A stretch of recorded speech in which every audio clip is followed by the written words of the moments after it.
My father said you needed a wife. Olivia Bennett said it with a smile on her face, standing in the doorway of her father's house, coffee in hand, looking at a man covered in sawdust who was on his knees fixing her floor. She meant it as a joke. She expected him to laugh, or flush, or stumble over some awkward, flattered response the way men usually did when she caught them off guard. Instead, Ethan Cole set down his hammer, looked up at her, and said without a single second of hesitation, "A good partner isn't someone who completes you. She's someone who makes you remember who you already were." The smile died on Olivia's lips, because no man had ever said anything like that to her. And no man had ever looked at her, really looked like she was something worth seeing. What happened next would destroy everything she thought she knew about herself. Drop your city in the comments right now. I want to see how far this story reaches. And if it already hit something in you, hit subscribe. You will not want to miss where this goes. The letter was still on the table when Ethan got to work that morning. He'd read it 4 times. Each time the words rearranged themselves into something he hoped might mean something different. They never did. Claim denied. Pre-existing condition. Policy Section 4, Subsection 12b. He'd folded it, put it in his chest pocket, and driven Emma to school in silence. At the drop-off, she'd kissed him on the cheek, the way she always did, both hands grabbing his face like she was holding something precious, and said, "Love you, Daddy." Just like that, like the world wasn't falling apart. He'd waited until she disappeared through the school doors before he let himself breathe. Then he drove to work and picked up a hammer because that was the only thing left to do. Ethan Cole had been a repairman for 19 years. He'd started at 21 in a small shop outside of Pueblo, working under a man named Gerald Hicks, who smelled like motor oil and cigarettes, and told Ethan on his first day, "Boy, the world's full of broken things. Your job is to decide which ones are worth fixing." Gerald had meant machines. Ethan had taken it to mean everything else. He fixed things. It was what he did. Engines, furniture, appliances, fences. He had a gift for finding the exact point where something had gone wrong and understanding almost intuitively how to bring it back. He'd fixed his marriage that way. Or tried to. When Sarah got sick, he'd thrown himself into fixing everything around her so she wouldn't have to think about what couldn't be fixed. He cooked every meal, drove every appointment, sat in every waiting room reading magazines he had no interest in, just so she wouldn't have to sit alone. He couldn't fix cancer. He'd learned that the hard way. Sarah died on a Tuesday in February, 3 weeks after Emma's 5th birthday. There was snow on the ground. Emma had been at her grandmother's, and when Ethan drove home from the hospital that night, he'd sat in the driveway for 40 minutes because he couldn't figure out how to walk into a house that no longer had Sarah in it. He'd figured it out. He always did.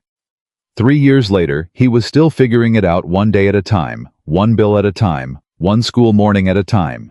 So, the job at the Bennett estate came through a referral from a contractor named Pete Mosley, who'd done some work on the property the previous spring, and told the homeowner that Ethan Cole was the best woodworker and restoration specialist in the county. "He's not flashy," Pete had said, which Ethan later heard secondhand and laughed at. "But give him a broken thing and come back in a week. You won't recognize it." Henry Bennett had called personally. Ethan had almost declined. The estate was 40 minutes outside of town. The scope was larger than his usual jobs, and taking it would mean longer hours and less time with Emma. But then Henry had mentioned the figure, a number that made Ethan go quiet for a moment, and Ethan had thought about the letter sitting in his kitchen drawer, the one from Emma's specialist that laid out the cost of the surgery she needed with the cold precision of a court document. He'd said yes. The Bennett estate was the kind of place that made you understand viscerally what old money looked like. Not the flashy kind of wealth, not the kind that shouted at you. The quiet kind. The kind that had been there for generations, had grown comfortable with itself, didn't feel the need to announce anything. Stone walls that had weathered decades of Colorado winters. Oak floors so old, the grain had darkened to something almost black.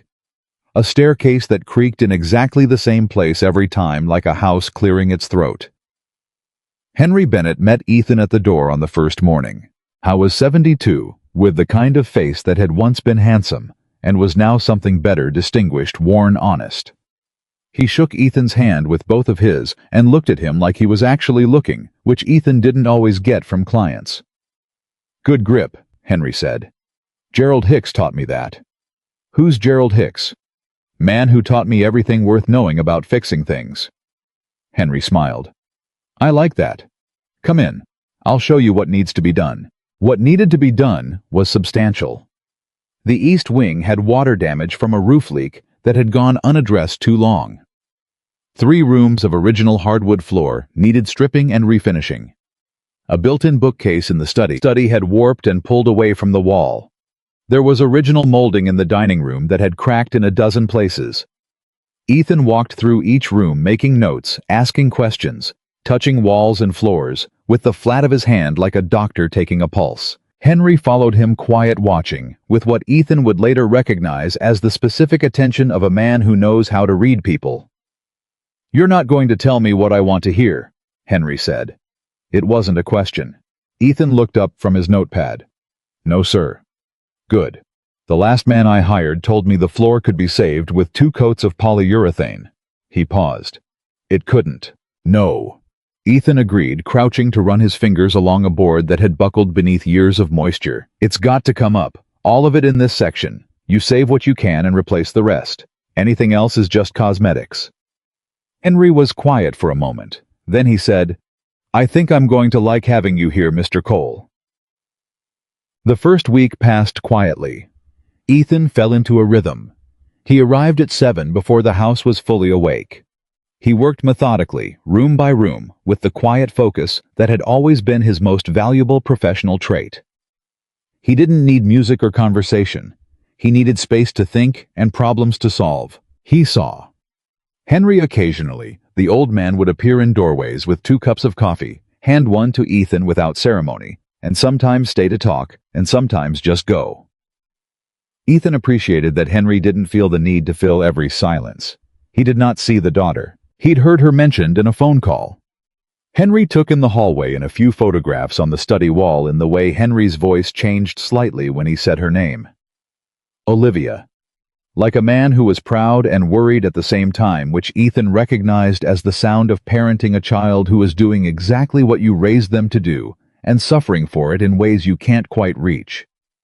He didn't think much about her beyond that. He had enough to think about. Then she came home on a Thursday. He heard her before he saw her. Not because she was loud, she wasn't.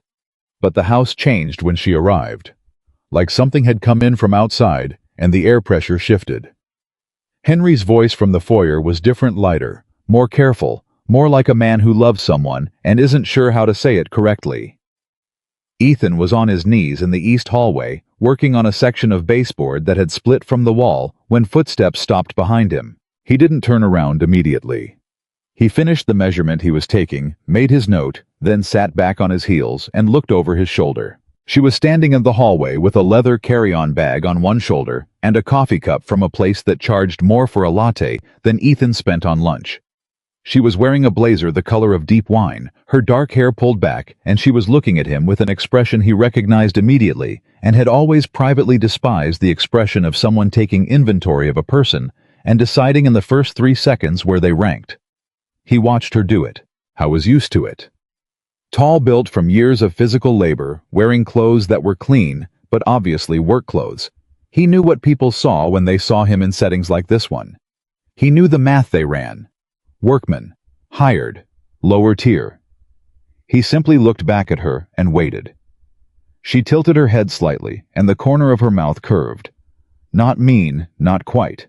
More like someone who was about to test something. "You must be the carpenter my father won't stop talking about," she said. "Ethan Cole," he said. "Restoration specialist." She sipped her coffee. "My father said you're the best thing to happen to this house in 20 years. That's kind of him." She looked at him for another moment. Then she said in a tone that was clearly light, clearly a joke, clearly also something more than just a joke. "You know, he also said you needed a wife. I'm starting to think maybe he was right." She was smiling when she said it. A quick, confident smile that said she knew the line was a bit much and didn't entirely care. It was a test. That was what it was. He understood that immediately. The kind of comment a certain type of person makes to see what you'll do with it. Whether you'll get flustered or laugh too hard or make some comment back that reveals your insecurity in the guise of confidence. He didn't do any of those things. He looked at her steadily for a moment, the way he looked at things he was trying to understand. And then he said, "Maybe your father was right. But I don't think a man needs a wife because he's incomplete. A good partner is someone who makes you remember who you already are."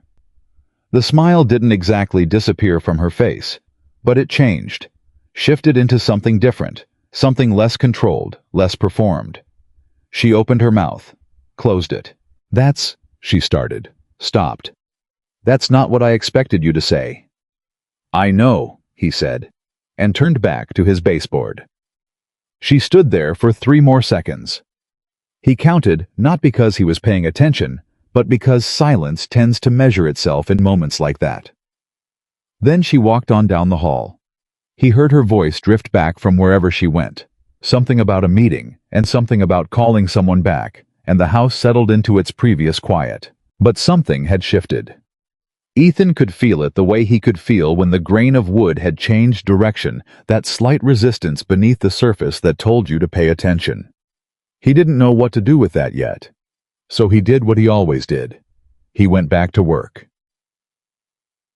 He heard her and Henry talking that evening late when he was finishing up in the study. He wasn't trying to listen. But the study shared a wall with the sitting room, and old houses don't have much use for discretion. Henry's voice was slow, deliberate, a man who chose his words with care. "You don't have to be so defended all the time, Livy." "I'm not defended, I'm efficient." "There's a difference." "Dad." "That man in the hallway. Did you talk to him?" A pause. "Briefly. He's a good man," Henry said. "The kind you don't come across that often. He's your carpenter. He's a father who works himself to bone for a little girl who needs him." Henry's voice was quiet but clear. "That's not a small thing, Olivia. That's actually the only thing that matters." She didn't answer that. Or if she did, it was too quiet for Ethan to hear. He closed his notebook and sat for a moment in the study, surrounded by old wood and older light, thinking about a man he'd spent only 1 week with and who somehow already felt like someone he'd known in a different chapter. Over the following 2 weeks, Ethan and Olivia moved around each other in that particular way of two people who are aware of each other without quite acknowledging it. She was rarely home before 7 in the evening. She ran her business from her phone and her laptop, and at least 3 simultaneous conversations. And she wore her competence the way some people wore perfume, as something that preceded her into rooms. She owned a chain of handcrafted furniture stores across 3 states, and the volume of decisions she made in a single day would have flattened most people. She was also funny. That surprised him. He overheard it first. A phone call where she demolished what was clearly a very bad business pitch with such precise dry wit that he had to physically stop himself from laughing out loud in the hallway. Later at dinner, Henry had started including Ethan in meals with the easy confidence of a man who didn't see much point in class distinctions. She said something about a client who'd ordered a hand-carved walnut dining table and then asked if it could be made a little more IKEA. That made Henry laugh until his eyes watered. Ethan laughed too. He couldn't help it. She looked at him when he laughed. Quickly, a sideways look almost involuntary. He pretended not to notice. Emma came up one afternoon. Not Emma herself. Ethan had a hard rule about keeping his work life and his home life as separate as he could manage, which mostly meant Emma knew he was working at a big house, and that was the extent of it. But Henry had asked about his family the way people do when they actually want to know, and Ethan had told him. About Sarah. About the accident of the diagnosis and the speed of everything after. About Emma's laugh, which was Sarah's laugh, in a smaller, louder package. About the surgery, and here he'd stopped himself because it wasn't Henry's business, and he wasn't a man who asked for sympathy. But Henry had looked at him with something that wasn't sympathy exactly. It was recognition. The expression of someone who had lost a person and understood the specific weight of continuing. "She's lucky to have you," Henry said. Ethan shook his head. "Other way around." Henry was quiet for a moment. Then he said, You know, when Olivia's mother died, she was 11. I made every mistake a father can make. I worked more because I didn't know how to be still. I thought I was protecting her. I thought if I kept us moving, the grief couldn't catch us. He paused. The grief always catches you. Ethan looked at the old man. Yeah, he said quietly. It does. The difference is what you do when it catches you. Henry picked up his coffee. Some men fall apart. You didn't. I had Emma. That's the right answer. He almost walked away on the 15th day. Not from the job. From the growing thing inside the job that he couldn't quite name and wasn't sure he had the right to feel. I was installing new baseboard trim in the east bedroom when Olivia appeared in the doorway. She wasn't in business mode, no phone, no blazer, no carefully arranged armor. She was in jeans and a gray sweater, her hair down, and she was holding a mug of something and looking at him with the expression of someone who has been thinking about a thing for a while and finally decided to say it. That thing you said, she opened with. He kept fitting the trim. You'll have to narrow it down. About partners. About making you remember who you already are. He set down the trim. Turned to look at her.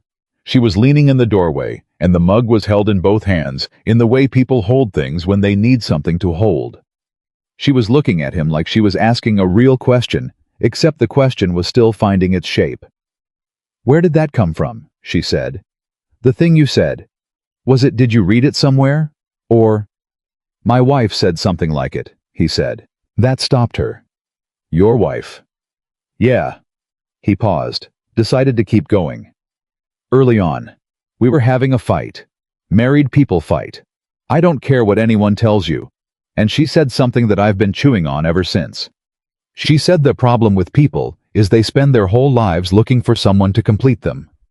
But completion isn't real. Nobody's a puzzle missing a piece. They're a person.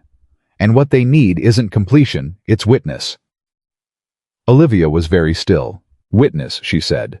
Someone who sees them. Not who they're performing. Not who they're trying to be. Who they actually are underneath all of it. He shrugged slightly. Sarah was good at that. She had a gift for looking at things straight on. Olivia looked down at her mug. She sounds like she was remarkable. She was, he said simply. Emma's got her eyes. There was a silence that was not uncomfortable. Then Olivia said quietly, almost to herself, Nobody's ever looked at me like that. He didn't know what to say to that. He wasn't sure she was saying it to him exactly. It had the quality of something said out loud by accident, the kind of truth that slips out before the armor can catch it. He said, I think you'd be surprised. She looked up. He met her eyes for a moment, then picked up his trim and went back to work. She stayed in the doorway for another minute, not saying anything. Then she left. Henry asked him to stay for dinner that Friday, and Ethan did, and it was the kind of dinner that Ethan hadn't had in years. Real food, real conversation, the warmth of a table being used the way tables were meant to be used. Henry asked Emma about school over the phone. Ethan had called her during the meal, put her on speaker, and Emma had talked for 11 uninterrupted minutes about a science project involving baking soda and vinegar, and Henry had listened with complete, genuine attention. She's extraordinary, Henry said after setting down his fork. Every day, Ethan agreed. Olivia had been quieter during dinner than usual. She'd smiled at Emma's voice on the phone, that same involuntary movement. The real one, not the controlled one, and asked one question about the science project, and Emma had redirected 11 minutes of enthusiasm toward her specifically, which made Olivia go slightly pink and look away. After dinner, Henry excused himself with the deliberateness of a man creating a situation, and Ethan and Olivia were left at the table with the remains of the meal and the quiet. She's wonderful, Olivia said, not like a compliment, like a fact she'd just discovered. She's also currently trying to negotiate a later bedtime using arguments based on statistical analysis, Ethan said. She printed a chart. It had footnotes. Olivia laughed.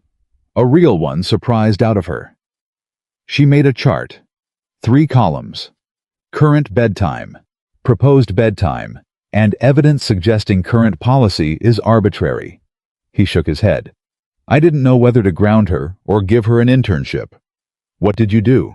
Told her the footnotes needed better citation format and that we'd revisit in 2 weeks. Olivia stared at him.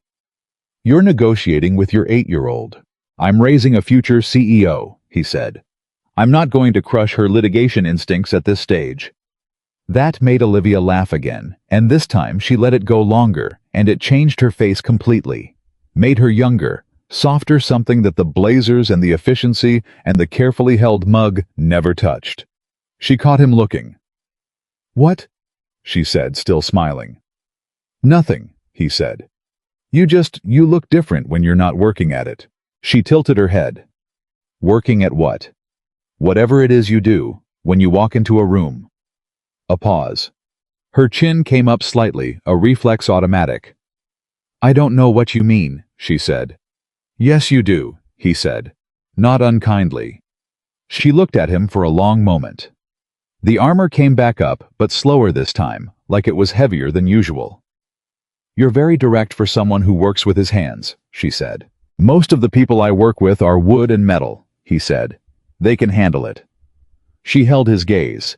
Then, unexpectedly, she smiled again, smaller this time, almost private.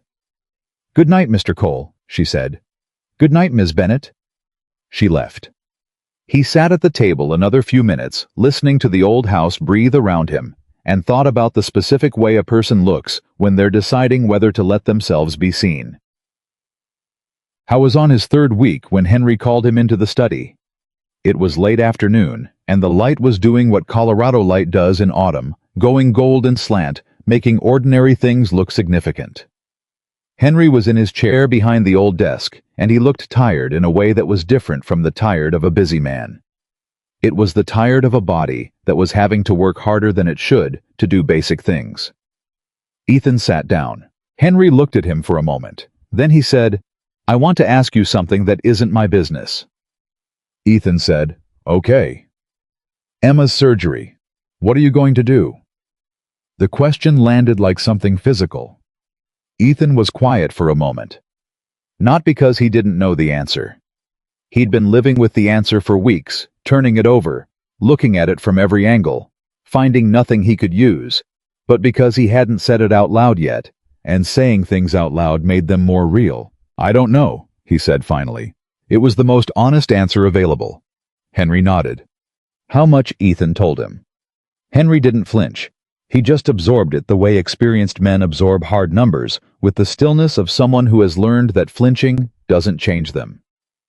I'm not going to offer you money, Henry said. Ethan shook his head. I wouldn't take it. I know. Henry paused. But I want you to know that I see what kind of man you are. And I want you to know. He stopped, seemed to recalibrate. Sometimes things work out in ways that aren't what they look like at first. Ethan looked at him. That's cryptic, he said. Henry smiled. I'm an old man. I've earned cryptic. They sat in companionable silence for a moment. How's the study floor coming? Henry asked. 70% done. The grain's beautiful under the old finish. Somebody put a bad coat on it maybe 15 years ago and trapped everything. Once you get past that. Ethan shook his head slightly. It's remarkable. The original wood. Somebody always covers up the original, Henry said softly. The good stuff. He said it in the specific way of a man who isn't talking about floors. Ethan looked at the desk between them. Then he looked at Henry. I thought this man knows exactly what he's doing. He wasn't entirely sure what that meant yet. He found out 6 weeks later when Henry Bennett's heart stopped quietly in his sleep, and everything changed. The will reading was held in a law office downtown on a gray Wednesday that felt appropriately somber. Ethan was not present. He was not named in the will. He had no reason to be there.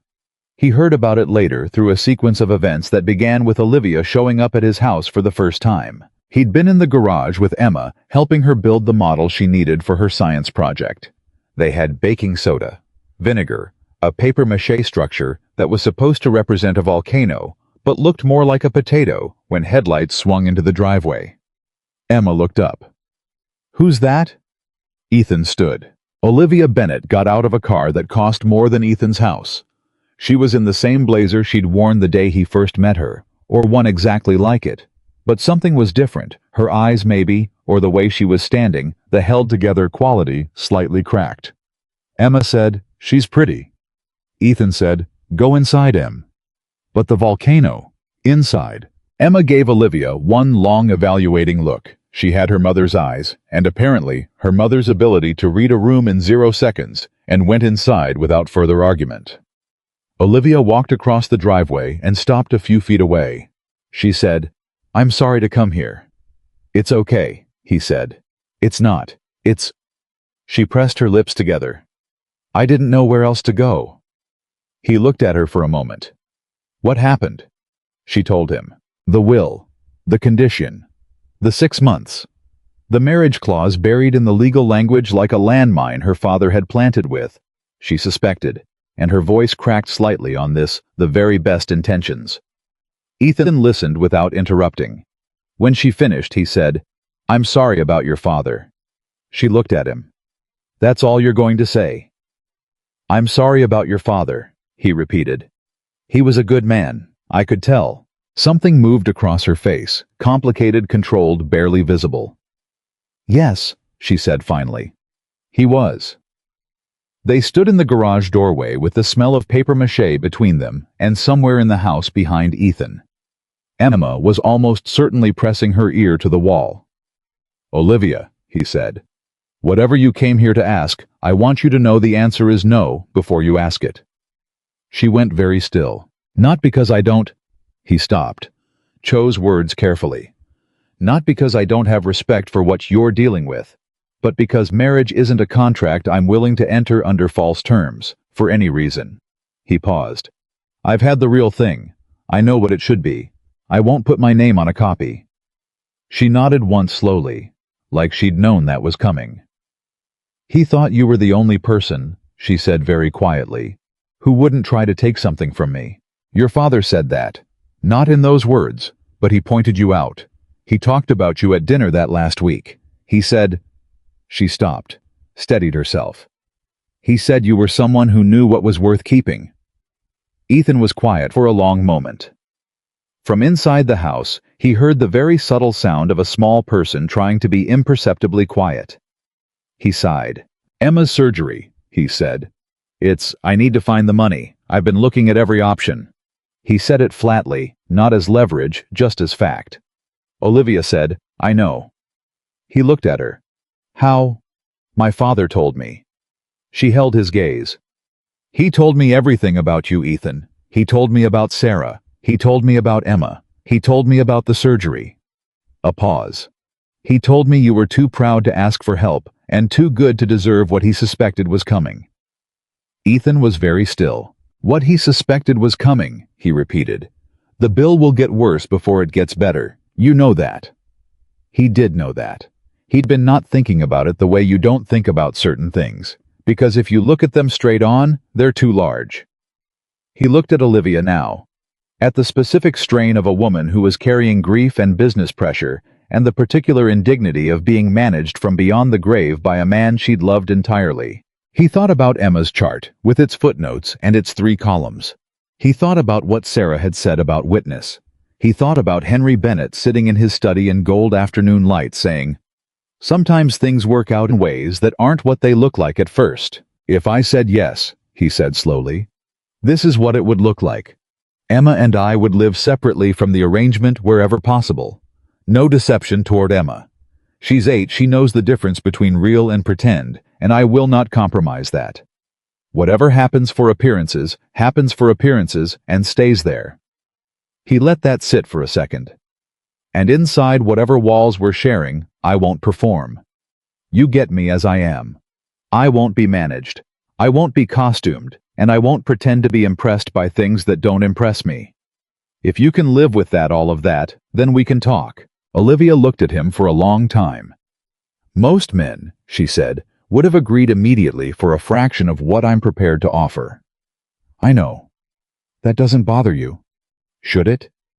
She breathed out slowly. Something settled in her expression, not acceptance, not quite. Something harder to name. the look of someone who has just been given something they weren't expecting and aren't sure yet what to do with it. "No," she said. "I suppose it shouldn't." She held out her hand. He looked at it. He shook it. "Can I ask you one thing?" she said. "Yeah." "What is it that you actually want? Not for Emma, not for the surgery. You. What do you want out of life?"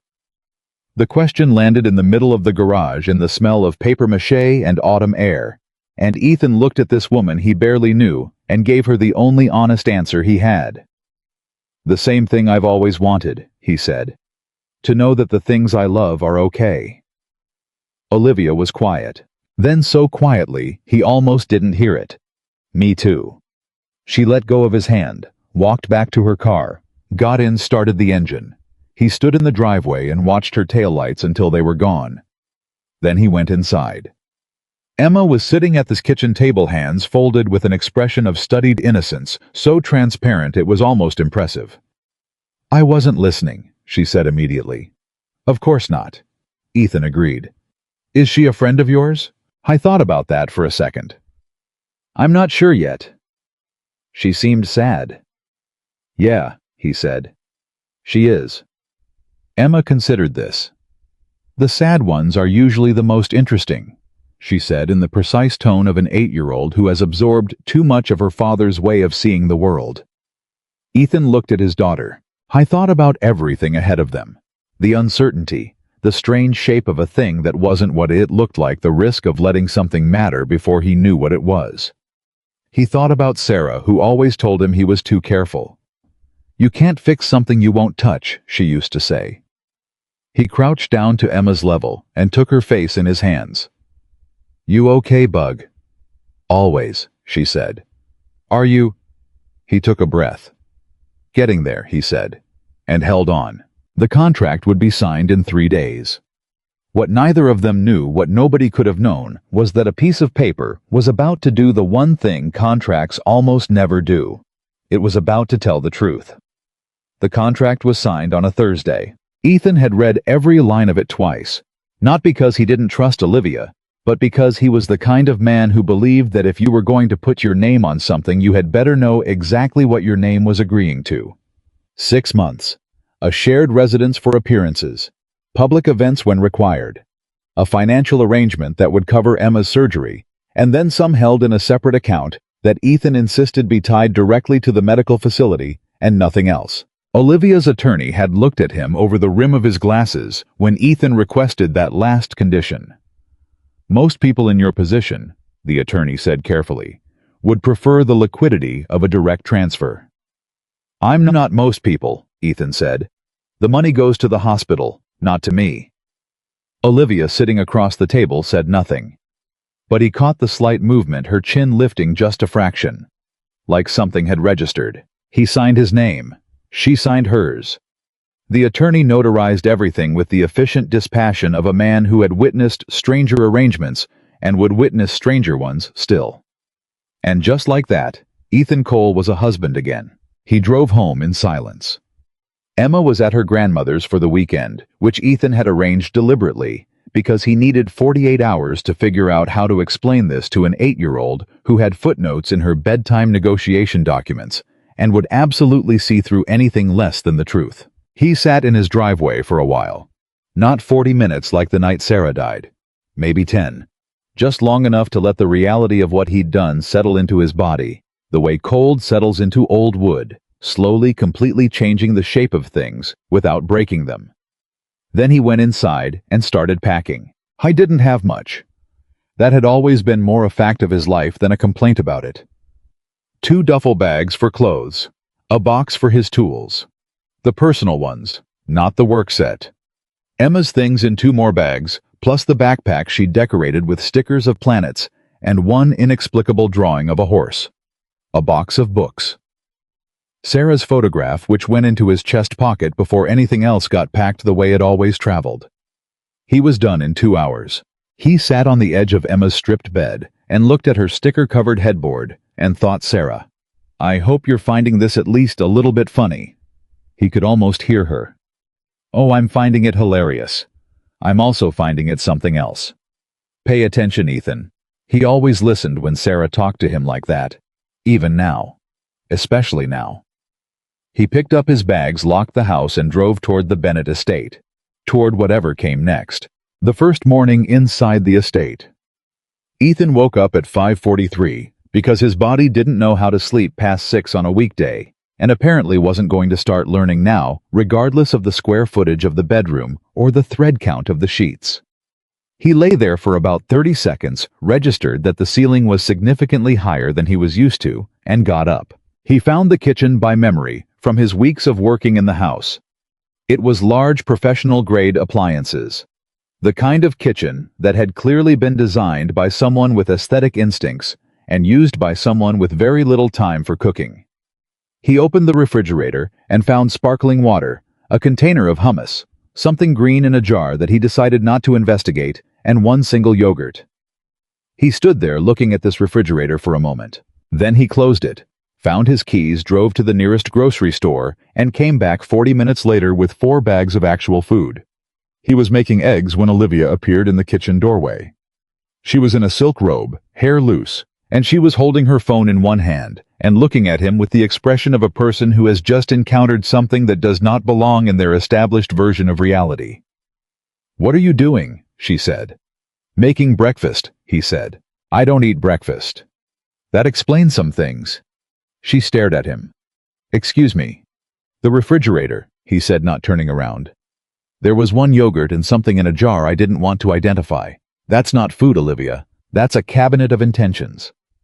I'm very busy in the mornings." Busy isn't a nutritional category. He heard her take a breath, then heard her cross to the coffee maker, which to her credit was a good one, and start it with the automatic efficiency of someone who has done exactly that action approximately 10,000 times. "There are eggs on your stove," she said. "There are eggs on our stove," he said. "You want some?"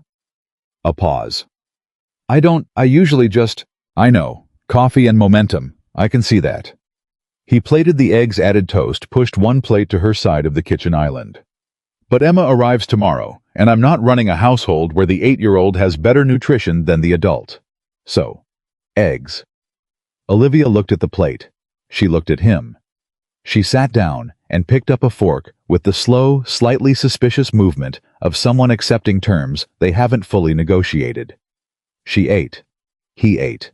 The coffee maker beeped, and she got up and poured 2 cups without asking if he wanted one, which he noted. "You moved my table," she said, sitting back down. He had.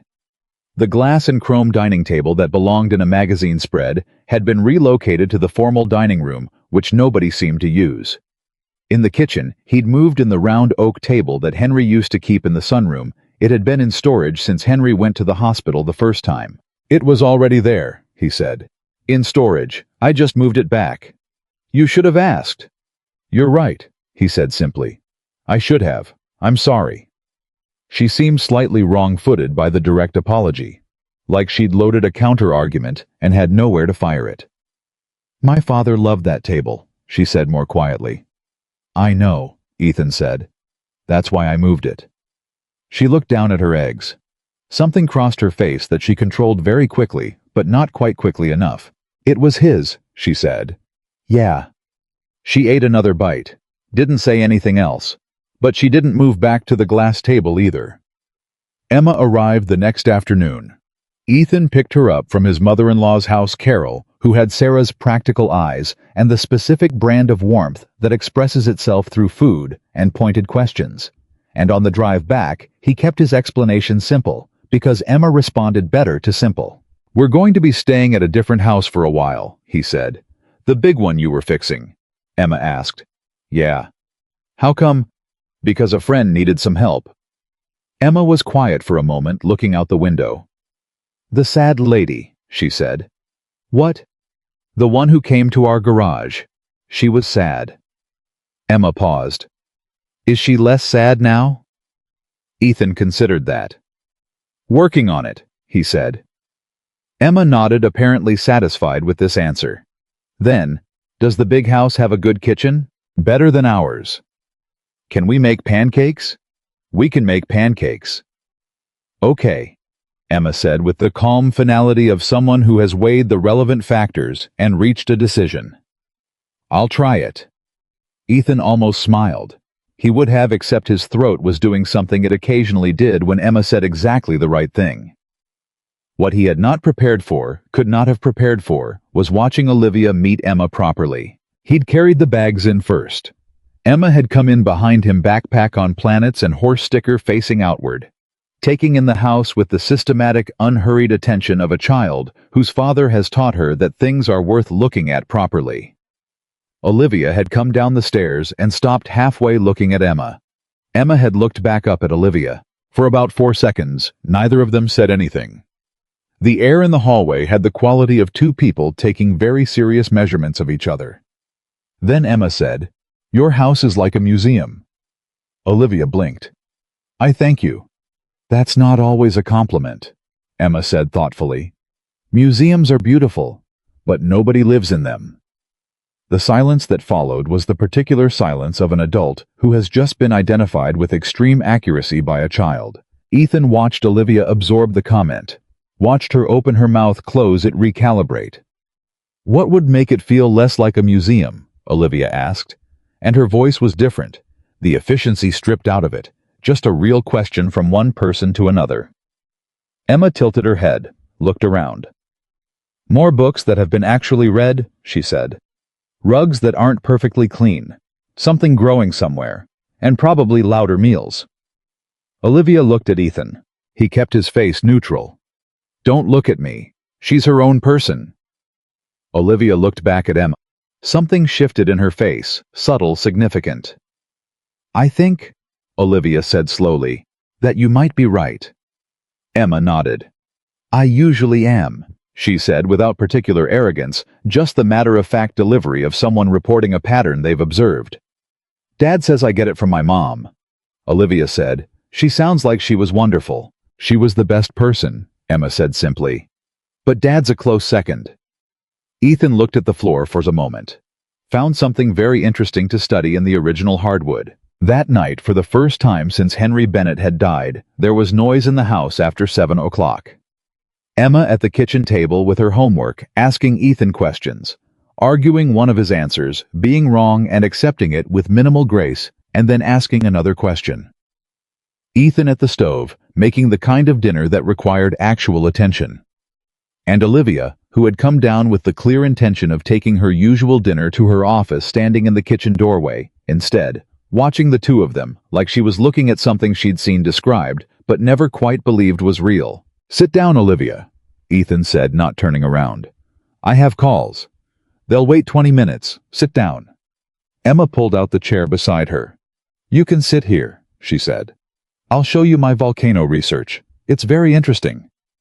Olivia sat down. She stayed for an hour and 40 minutes.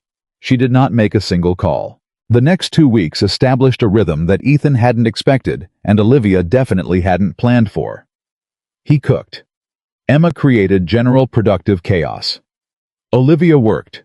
She was always working calls and emails, and the particular intensity of someone running 3 businesses simultaneously. But she started working from the kitchen more often.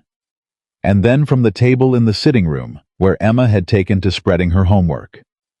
And somewhere in the course of that second week, without any specific moment Ethan could point to, Olivia began eating dinner at the table every night. Not because he asked. She just started showing up. It was on the 11th day that the first real fight happened. Ethan had spent the morning rearranging the sitting room, moving the formal furniture back against the walls, creating actual living space in the center, adding a floor lamp from storage that threw warm light, instead of the overhead fixtures that made everything look like a deposition.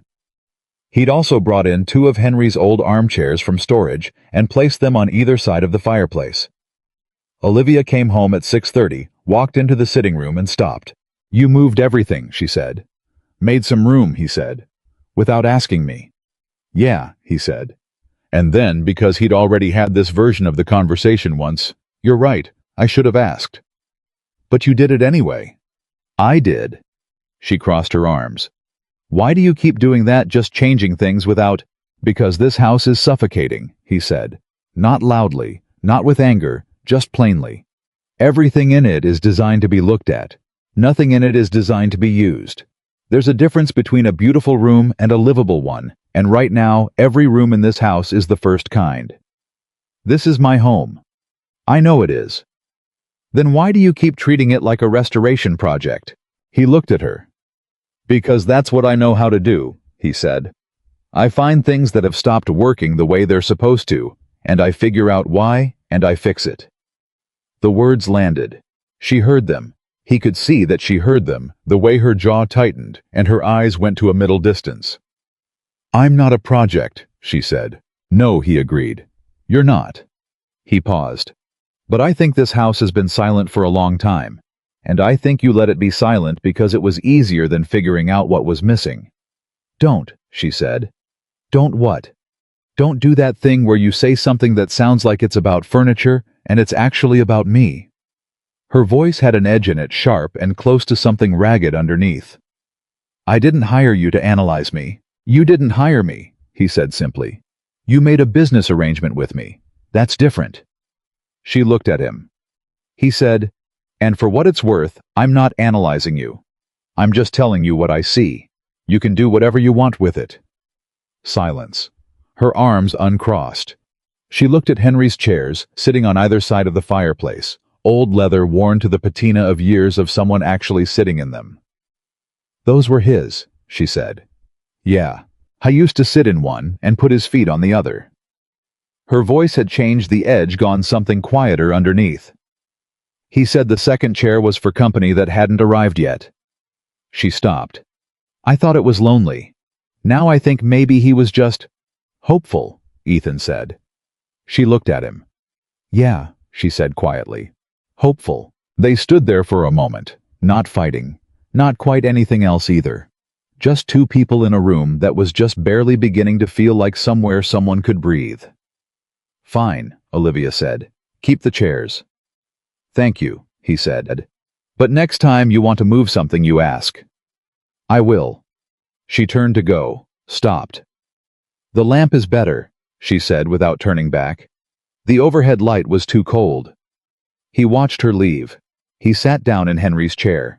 The leather was exactly as worn as it looked, the kind of comfortable that takes years to make. He sat there for a while. Then he got up and went to check on Emma. 3 weeks in Olivia's company called a board meeting. This was the first real test. The first time the arrangement had to perform publicly for an audience that was specifically looking for weaknesses. The board of Bennett Interiors was composed of 7 people who had been managing the company's direction while Olivia executed it, and 3 of them she'd told Ethan bluntly were going to look for any reason to challenge the will's conditions. What do they want? Ethan asked. Control, she said. What everyone wants. Do they have a case? They think they do. My father's will says I need to demonstrate a stable personal life outside of professional obligations. They're going to try to argue that a 6-month-old marriage doesn't meet that threshold. And we show them it does. Yes. She looked at him across the kitchen table directly. Can you do that? Can you walk into a room full of people who are going to look down at you and hold your ground without... Olivia. I'm being serious. I know you are. He met her eyes. I've been looked down at my whole adult life by people who had more money than me. I stopped finding it threatening somewhere around age 25. He paused. Can you trust me to handle myself? A beat. Yes, she said. Like the word cost her something, and she paid it anyway. The meeting was in Olivia's company headquarters, a glass and steel space downtown that looked like a magazine's idea of a successful creative business. 7 board members. 3 who mattered, and 4 who would follow whoever seemed most confident. 2 attorneys. An administrative assistant who kept her face carefully neutral. Ethan wore the best clothes he owned, which were clean and fit him well, and were not what most of the people in that room would consider appropriate for the setting. He walked in beside Olivia, pulled out her chair before she could reach it. Not performance, just habit, and sat down. The man at the head of the table was named Darryl Fitch. He was 60, self-made in the aggressive way that sometimes forgets to pick up manners on the way up, and he spent the first 30 seconds looking at Ethan, the way people look at something they've decided doesn't belong. The meeting began. It was primarily procedural financial reports, expansion proposals, the language of a business that runs itself well enough to survive a transition of authority. Ethan listened. He always listened in situations like this. He found that people who believed you weren't worth taking seriously talked more openly and more honestly than people who knew you were paying attention. 40 minutes in, Fitch made his move. He set down his pen, leaned back, and directed his attention at Ethan with the practiced ease of a man delivering a dismissal. "Mr. Cole," he said, "I have to ask for the record, what is it exactly that you bring to this table? In terms of business acumen, investment philosophy, or long-term strategic relevance to what Bennett Interiors is trying to accomplish?" The room went quiet in the way that rooms go quiet when someone has said the thing that everyone knew was coming. Olivia's hand moved slightly on the table. Ethan put his hand over hers. Briefly, naturally, not possessive, just present. Then looked at Fitch. "I don't know everything about running a billion-dollar company," he said. "But I know something about broken things, and about what happens when you fix the surface without addressing the foundation." Fitch's expression was patient and condescending, meaning Ethan glanced at the expansion proposal that had been sitting in front of him for the past 40 minutes. He'd read it twice. "Your Q3 expansion plan proposes opening 4 new retail locations in markets where Bennett's brand recognition is below 12%, using a capital allocation that leaves almost no operational buffer." He paused. "I repaired a house once where the previous contractor had done exactly that. Spent everything on what people could see and nothing on what held it up. Beautiful walls. Foundation was shot." Another pause. The house was condemned 8 months later. Silence. Not the polite kind, the real kind. Olivia was perfectly still beside him. Fitch said, "That's a simplistic analogy for a complex—" "Is it wrong?" Ethan said. Fitch looked at him. "The analogy," Ethan said. "Is it wrong?" One of the 4 neutral board members opened her mouth, closed it, looked at the expansion document. 2 seats down, a board member named Richard Chen. The one Olivia had described as the most analytically rigorous of the group was looking at the document too. After a moment, he looked up and said, "He's not wrong." Fitch looked at Chen. "Richard, the operational buffer is thin," Chen said simply. "I've flagged it twice, in writing." He looked at Ethan with something that was, if not respect, then at minimum recalibration. "You read the full proposal." "I had time," Ethan said. Olivia spoke for the first time in 20 minutes. Her voice was completely controlled, professionally smooth. But Ethan was sitting close enough to feel the slight shift in her, something that was almost relief. "If the board would like to revisit the capital allocation before Q3, I'm prepared to present an alternative framework tomorrow morning." The meeting ended 40 minutes later. In the elevator going down, Olivia said nothing. In the lobby, she said nothing. Outside on the sidewalk, she stopped walking. He stopped beside her. She turned to look at him. Her eyes were doing something complicated. "You read the whole document," she said. "Yeah. Last night. Couldn't sleep." "Ethan." She said his name and then stopped. Started again. "Nobody does that. Nobody in my life has ever—" She stopped again. Something was fighting with the composure, and the composure was winning, but barely. "You didn't have to. I was going into a room to represent something," he said. "I was going to know what I was representing." She looked at him for a long moment. "Fitch is going to be a problem," she said. "Probably. He won't let this go. Most people don't when they've decided they don't like you. Doesn't mean they're right." She looked down at the sidewalk, then back up. "Thank you," she said. "That's just thank you." He nodded. They walked to the car. She drove because she always drove. He watched the city move past the window and thought about foundations and walls and the difference between what holds and what merely looks like it does. Emma was asleep when they got home. He checked on her. She'd fallen asleep with her homework half finished and her bedside lamp on and a library book open on her chest, which was so entirely Emma that it made something ache sweetly in his sternum. He moved the book, turned off the lamp, pulled the blanket up. She stirred. "Dad." Go back to sleep, Bug. How was the meeting? Fine. Sleep. Did Olivia's people try to be mean to you? He paused. One of them tried. What did you do? Told the truth. Emma considered this with her eyes closed. That's usually the right move, she said in the authoritative tone of someone issuing a peer review. Go to sleep, Emma. I'm sleeping, she said, already mostly gone. He turned off the hall light and went downstairs. Olivia was in the kitchen. Not working, that was the thing. Just standing at the island with a glass of water, not on her phone, not on her laptop, just standing there in the quiet of her own house. I got a glass of water too, stood on the other side of the island. Can I ask you something? She said. Yeah. Do you miss her, Sarah? She said it carefully, like she wasn't sure she had the right. Not in general, I mean specifically. Do you miss having someone? He turned the water glass in his hands. Every day, he said. Not in the way that breaks you after a while, that part changes. It goes from being a whole to being a shape. Something you learn to live around. He paused. But someone in your corner, someone who just knows. Yeah, I miss that. She was quiet. What about you? He said. She looked surprised for a second. What about me? Have you ever had it? Someone in your corner. A long pause, long enough that the refrigerator motor cycled on and off.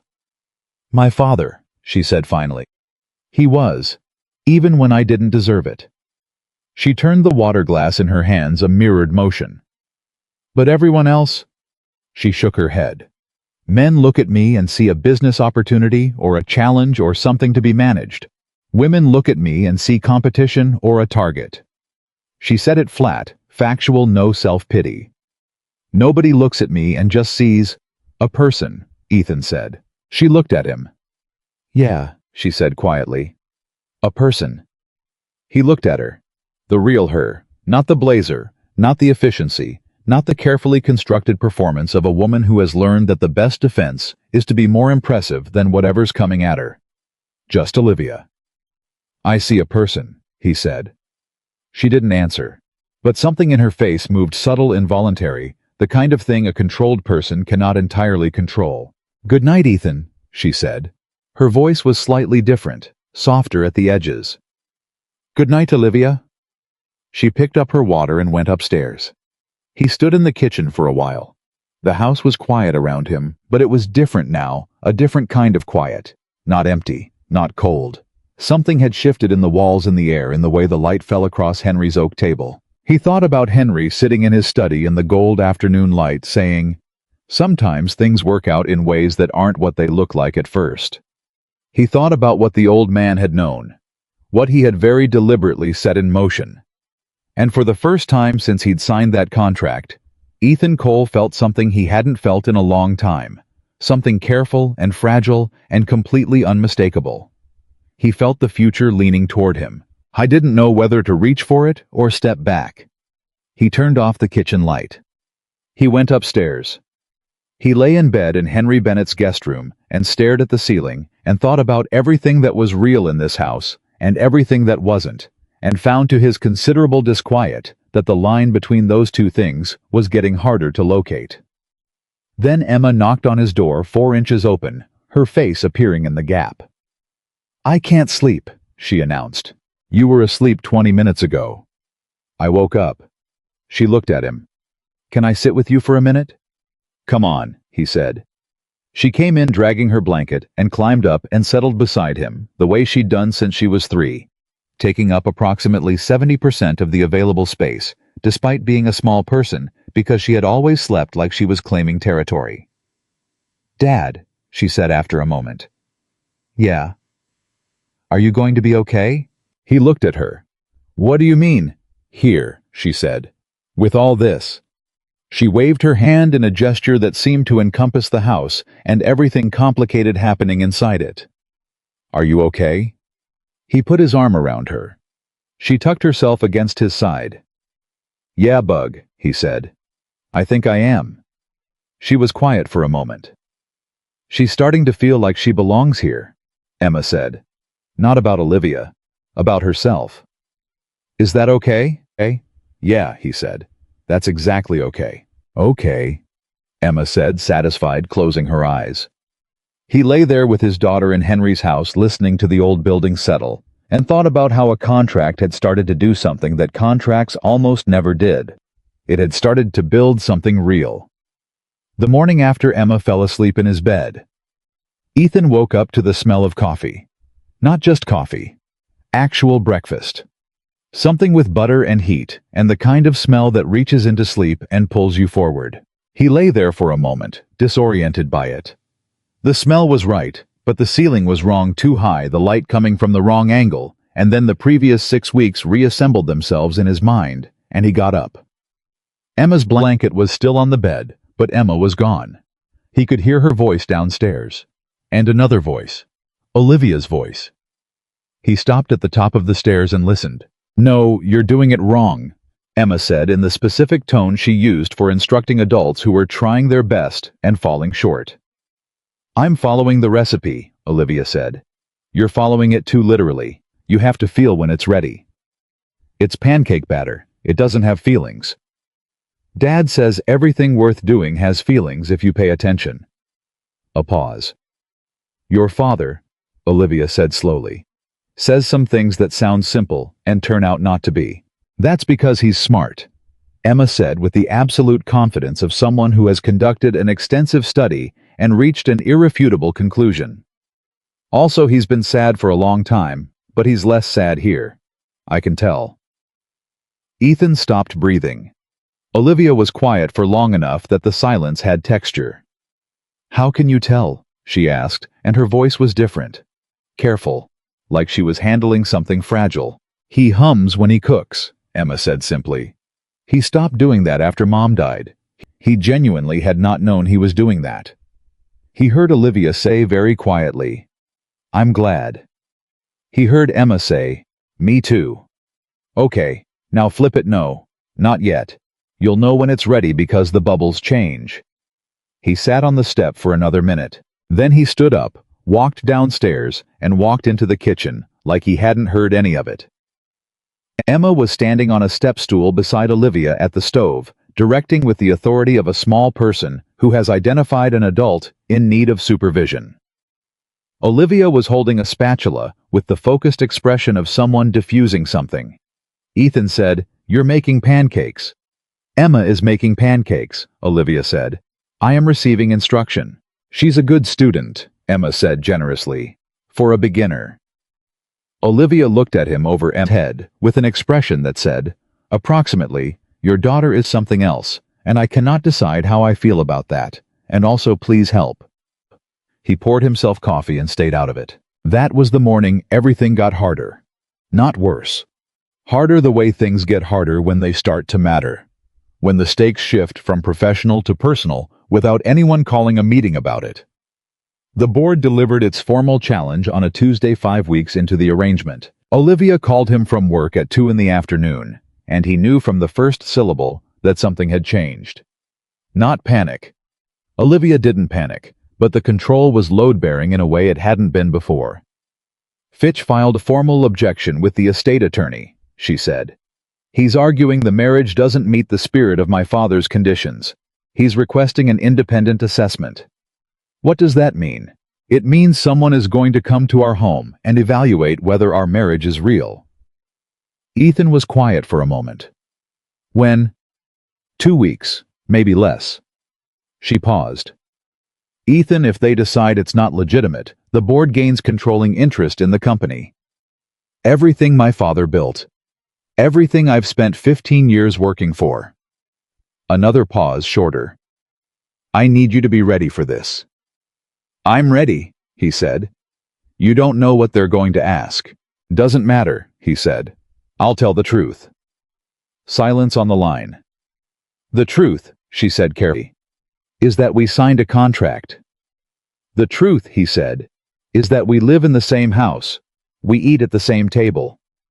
Emma is here. Henry's chairs are by the fireplace. That table you make coffee at every morning is your father's table." He paused. "That's all real, Olivia. None of that is performance." She didn't answer right away. He heard her breathing steady, controlled the breath of someone holding themselves together from the outside in. "Okay," she said. "Okay," he said. She hung up. He stood in the kitchen looking at Henry's table and thought about what real meant and how it could grow in directions you hadn't authorized it to grow, and whether that was something you fought or something you let happen. He didn't reach a conclusion. He started making dinner instead. The investigator arrived on a Thursday morning at 10. Her name was Margaret Hale. She was somewhere in her mid-50s. She carried a legal pad and a pen, and the practiced neutrality of someone who had done this many times and had learned to make no judgments until she had all the information. She shook Ethan's hand first, which he noticed because most people went to Olivia first in any room. "I appreciate you both making time," she said. "Of course," Olivia said in her professional register. "Our daughter's at school," Ethan said. "If you need to meet her, that can be arranged, but I'd prefer to keep her out of it if we can." Margaret Hale looked at him. Something shifted in her expression, almost invisible but there. "That's reasonable," she said. "Tell me about a typical morning in this house." Ethan looked at Olivia. Olivia looked at Ethan. He said, "Emma's up by 6:30. She's working on a science project about ecosystems. She's been trying to convince Olivia that we need a worm bin in the kitchen for composting." Margaret looked at Olivia. "And what do you think about that?" Olivia's composure flickered for exactly 1 second.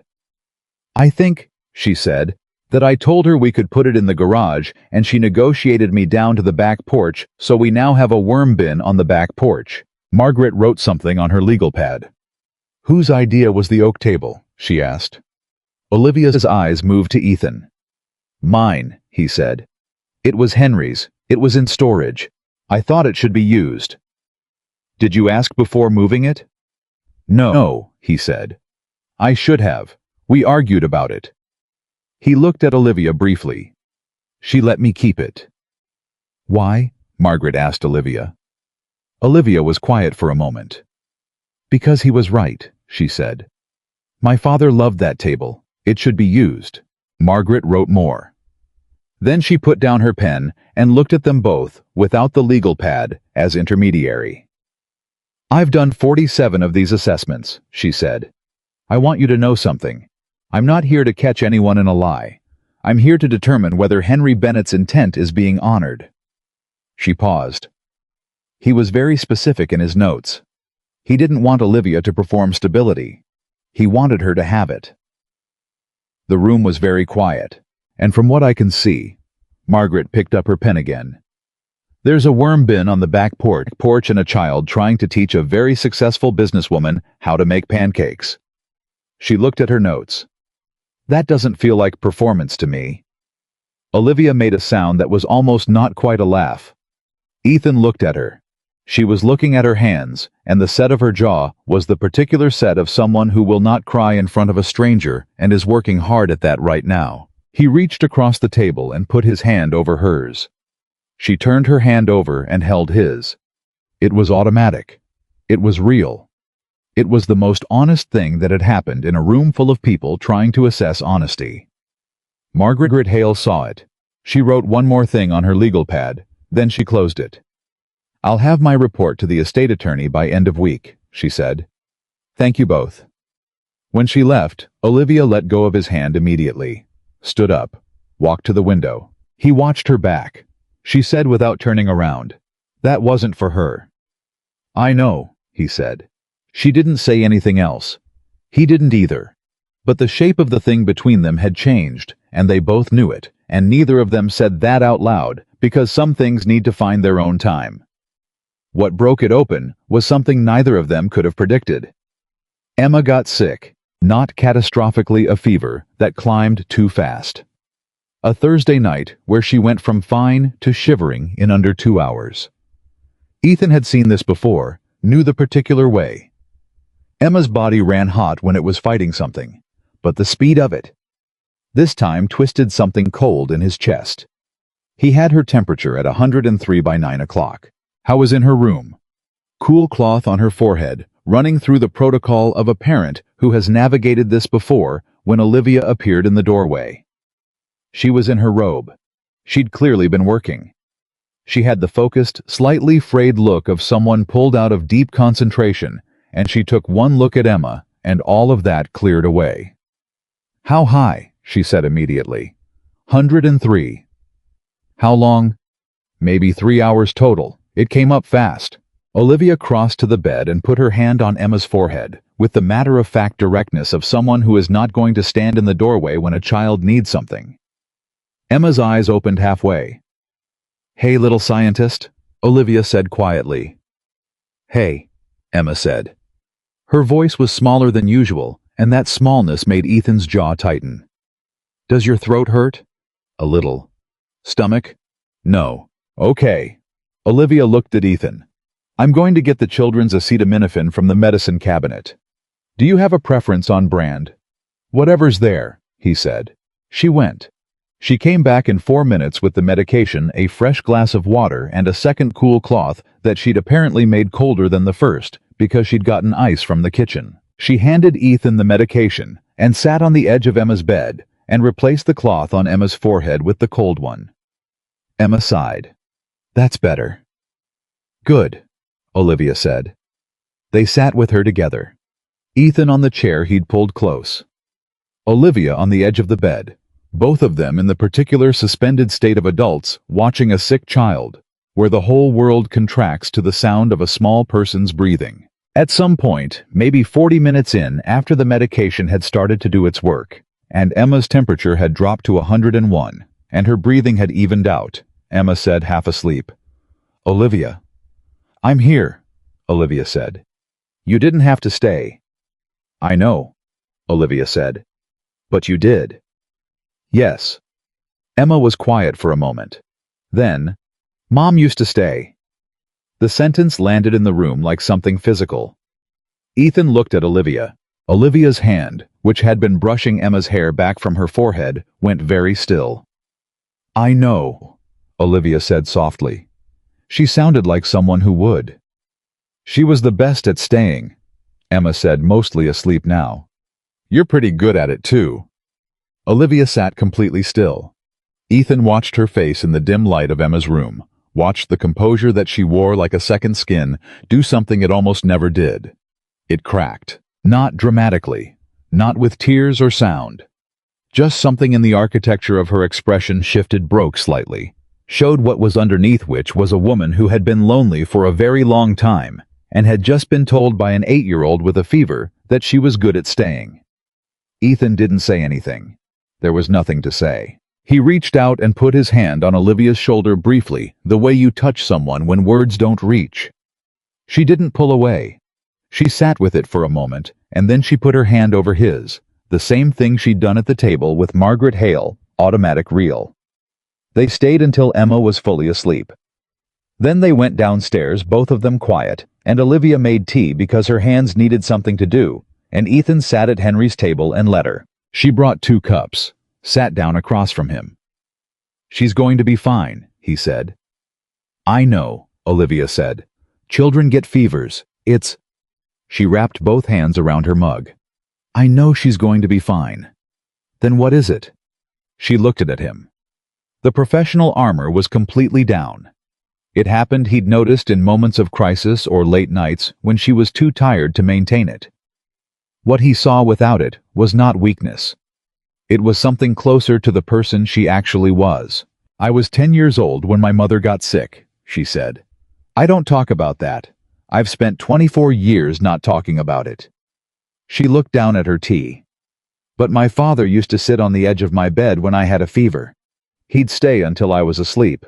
Every time." She paused. "After she died, I thought having someone stay was just something that happened when you were small, something you grew out of needing." Ethan didn't say anything. He knew when to be quiet. "I don't think Emma's going to grow out of needing it," Olivia said. "No," he agreed. "You've made sure of that." "I try." She looked at him. "Do you know how rare that is? What you do. The way you show up for her every single day. Not when it's convenient. Not when you have energy left over." She stopped, steadied herself. "Most people don't do that, Ethan. Most people love their kids, but they don't show up like that." "She's my daughter," he said simply. That's not an explanation, Olivia said.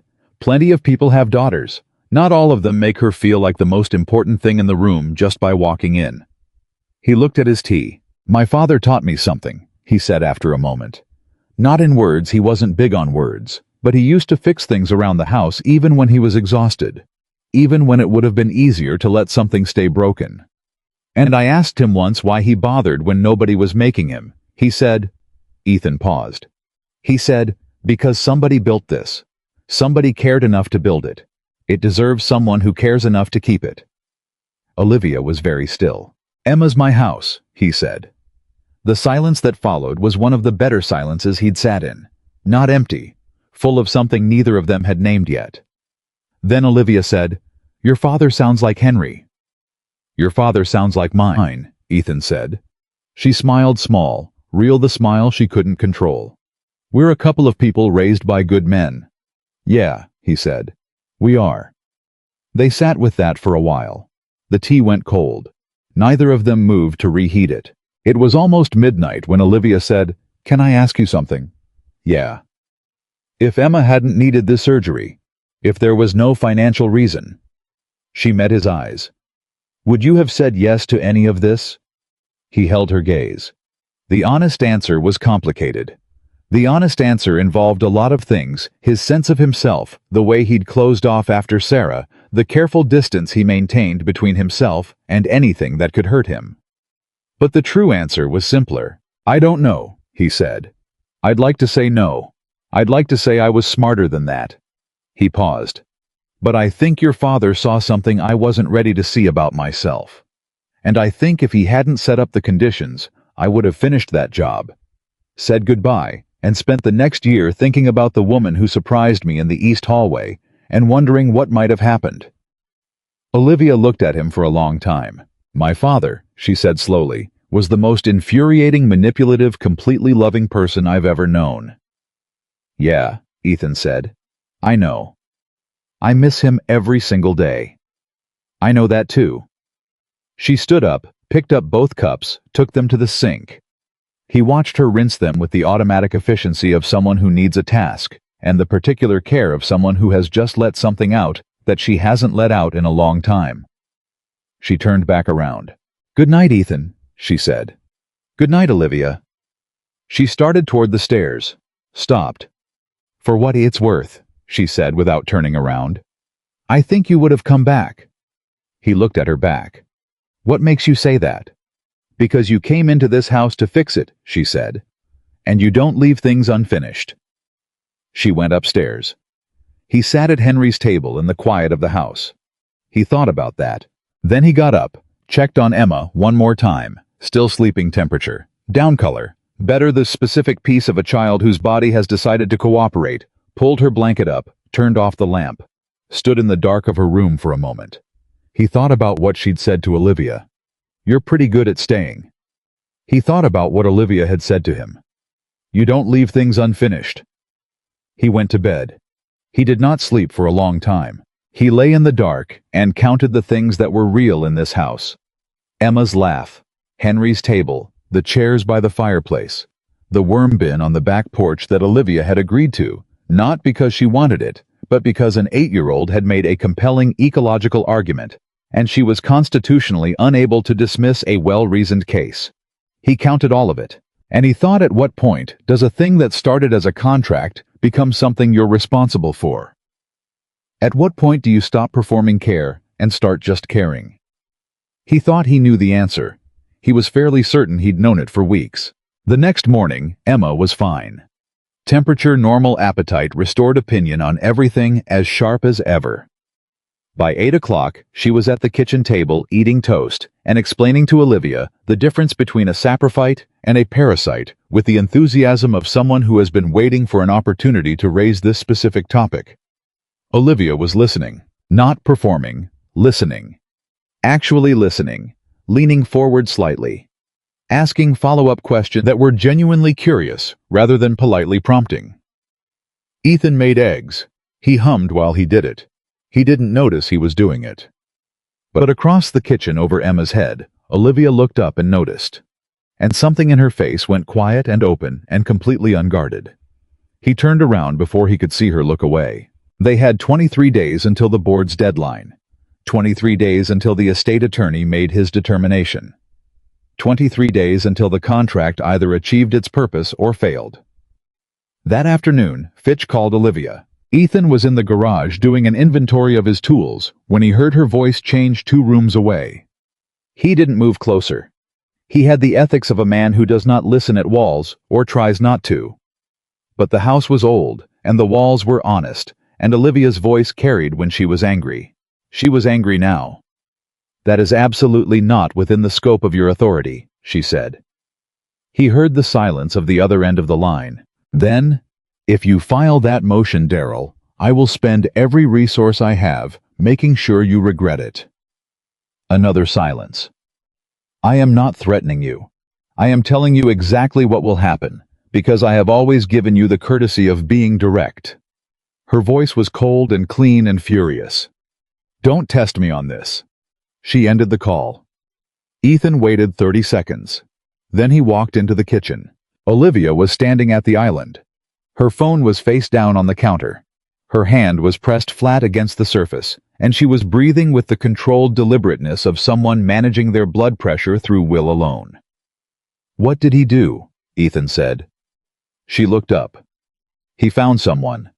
An ex-boyfriend. I dated him for 8 months 3 years ago. Total disaster, long story, and he's been feeding Fitch information about my personal life." Ethan was very still.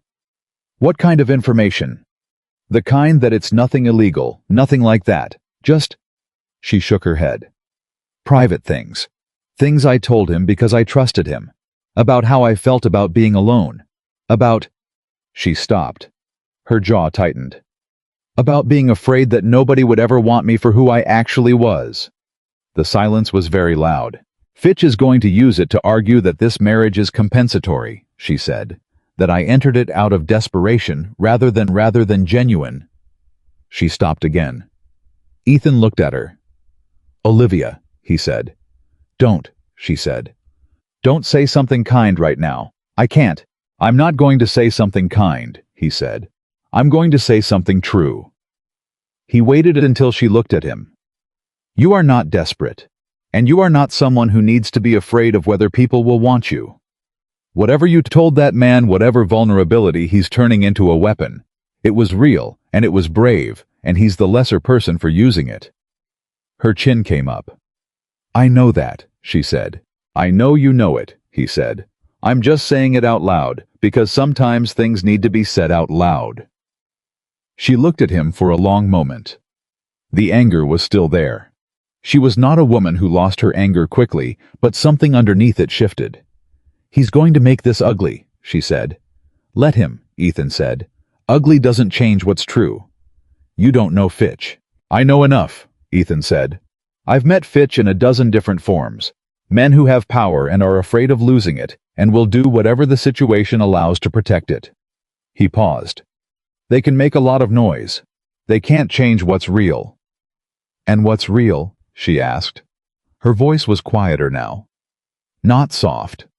Olivia did not do soft under pressure, but quieter. He looked at her. "This house," he said. "That table. Emma's worm bin. The chairs your father used to sit in that are finally being sat in again." He held her gaze. "That's real. All of it. Fitch can't touch any of it." She looked at him for a long, long moment. Then she picked up her phone. "I need to call my attorney," she said. "Okay." "And then," she said, "I think I need to eat something because I haven't eaten since this morning and I'm starting to get the kind of angry that's mostly just low blood sugar." "I'll make something," he said. She nodded, already dialing. He went to the refrigerator, which now had actual food in it, had had actual food in it for 5 weeks, and started pulling things together. And behind him, he could hear Olivia talking to her attorney in the precise, controlled language of a woman who is going to fight and is extremely good at it. He made soup. She finished her call, sat down at Henry's table, and ate it without speaking, which he understood to mean she was thinking, and he knew better than to interrupt her thinking. Emma came home from school at 3:30, dropped her backpack, announced that she had discovered a logical inconsistency in her teacher's explanation of tectonic plates and needed to discuss it. And the afternoon moved forward in the way afternoons do, when a child is in them, fast and loud and full and completely present. By dinner, something had settled. Not the legal situation that was still ahead of them, still uncertain, still Fitch's move waiting to land. But something in the house had settled. Something in the three of them around the table that had been Henry's in the house, that had been cold, and was now not, had reached a kind of equilibrium that didn't feel temporary. That night, after Emma was in bed, Olivia stopped in the hallway outside his door. She didn't knock. She just stood there for a moment, and he heard her from inside, because old houses and honest walls. Then she said quiet through the door, "Thank you. For today." He said, "You'd have handled it." "I know," she said. "But it was better that I didn't have to." He heard her walk to her room. He lay in the dark. I thought about a woman who had spent years being the strongest person in every room she was in, and what it cost to do that, and what it felt like to not have to for one afternoon.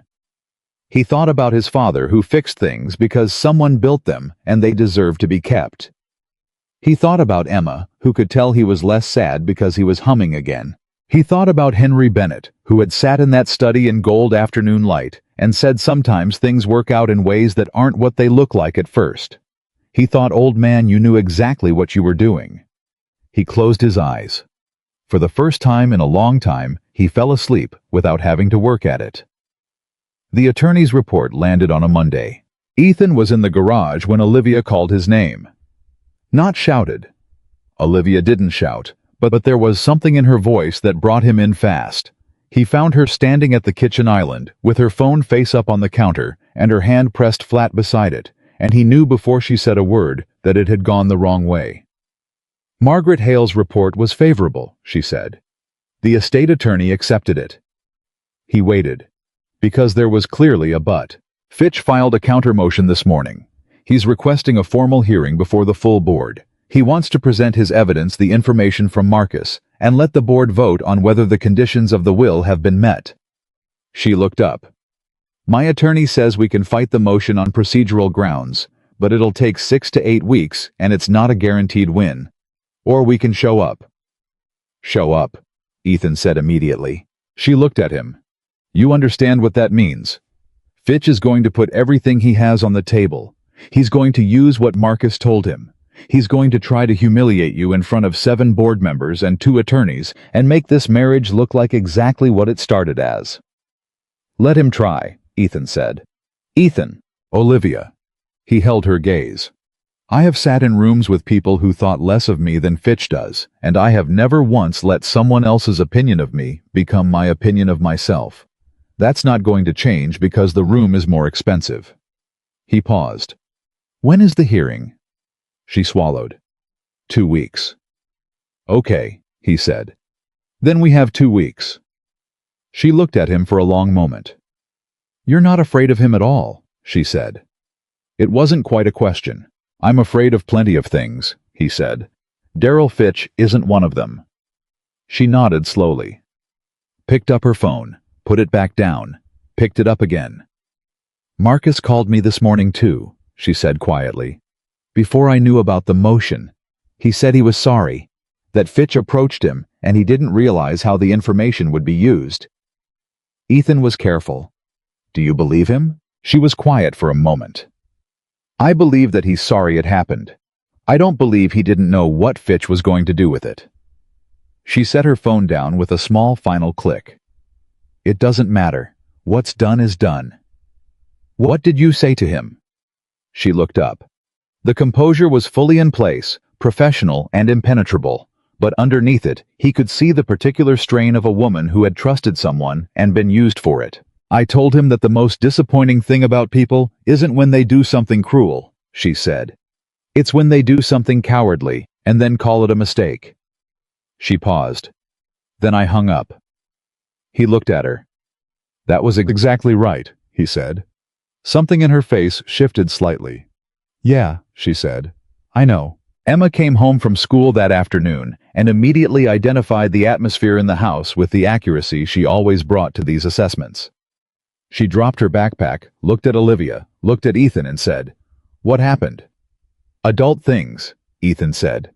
"Is it bad?" "It's complicated." Emma processed this. "Is there anything I can do?" He looked at his daughter, 8 years old. Planets on her backpack, footnotes in her arguments, her mother's eyes, and thought about what it meant to be raised by people who took you seriously. "Yeah," he said. "You can tell me what's going on with the worm bin." Emma brightened immediately. "Oh, they're doing great. I think we have a second generation starting. You can tell because..." She was already moving toward the back door, already fully committed to the subject change. And Ethan followed her, and behind them, he heard Olivia let out a breath that had been held for too long. That night, after Emma was asleep, Olivia was still working at the kitchen table when he came downstairs for water. Her laptop was open, papers spread around it, 3 different legal documents arranged in a pattern that suggested she'd been at this for hours. He got his water, didn't go back upstairs. He sat down across from her. She looked up. "You should sleep." "So should you." "I have to be ready for this." "You're ready," he said. "You've been ready for this for 15 years. Fitch doesn't have anything that changes that." She looked at him. "He has the truth." "Part of it," Ethan said. "He has the part that tells people how this started.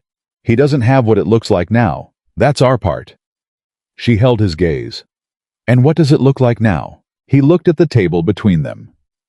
At her coffee cup, at his water glass, at the papers spread between them, the legal language of a battle she was going to win, because she was better at this than anyone who came at her, and because she had something now that she hadn't had when this started. "Like something real," he said. She looked down at her papers. "I keep thinking about what my father wrote," she said quietly. "In the will. Not the legal language, the note he left with the attorney, the personal one. I haven't shown it to anyone." She paused. "He said that he worried about me, that I had everything, and he was afraid I'd get to the end of everything and find out it wasn't enough." She stopped. "He said he wanted me to know what it felt like to be in a room and not be the most offended person in it." Ethan was very still. "Did he know?" Ethan asked. "About what this would become?" She looked up. "I think he knew it could become something. I don't think he knew what." She paused. I think he trusted that if he put the right person in the right situation, the truth would work itself out." "That's a lot of faith to put in a carpenter," Ethan said. She almost smiled. He had very specific taste in people. They sat in the quiet of the house. Outside, Colorado had gone cold the way it does in the depth of autumn, a clean, serious cold that meant business. "Get some sleep," he said. "Fitch isn't worth losing sleep over." "Easy for you to say." "Yeah," he agreed. "It is. Because I've watched you in 2 meetings, 1 formal assessment and 1 phone call, where you completely dismantled a man's position without raising your voice. I'm not worried about what happens in that boardroom." He stood up, picked up his water glass. "You should take the same inventory of yourself that I'm taking." She looked up at him. He went back to bed. He heard her close her laptop 20 minutes later. The 2 weeks moved differently than any 2 weeks before them. There was a quality to the time, heightened, pressurized, that made ordinary moments feel significant. Emma's breakfast arguments. Olivia at the coffee maker. The sound of the house in the morning, which had changed so completely from what it was when Ethan first arrived that sometimes he stood in a doorway and tried to remember what the silence used to feel like. He couldn't quite get there anymore. On the Wednesday before the hearing, something happened that he had not anticipated. Emma came home from school. Quiet. Not her usual quiet, not the thinking quiet or the plotting quiet, but the specific, particular quiet of a child who has been hurt and is processing it alone because she hasn't decided yet whether to bring it to anyone. He let her be for an hour. Then he knocked on her door and sat on the edge of her bed. "Talk to me," he said. She was looking at the ceiling. "Sophie said our family is weird," she said. "Sophie in my class. She said that Olivia isn't really my stepmom because you and her got married too fast, and nobody does that unless something is wrong." Ethan was quiet. "What did you say?" he asked. I said that families look different ways, and that wasn't her business. Emma paused. But then she said that her mom said it was probably for money, and that you... She stopped. Say it, he said gently. She said you probably just wanted someone to take care of you and Emma, because you couldn't do it on your own. The words landed in Ethan's chest. Not because they were new, he'd heard some version of that thought in his own head. The doubt that a man carries when he's made a decision that looks like one thing and is actually another. But hearing it come out of his daughter's mouth hurting her, "Bug," he said. She looked at him. Her eyes were dry. She was his daughter. She didn't cry easily, but there was something in them that needed an answer. You know what's true, he said. You've been in this house. You've watched what happens at that table every night.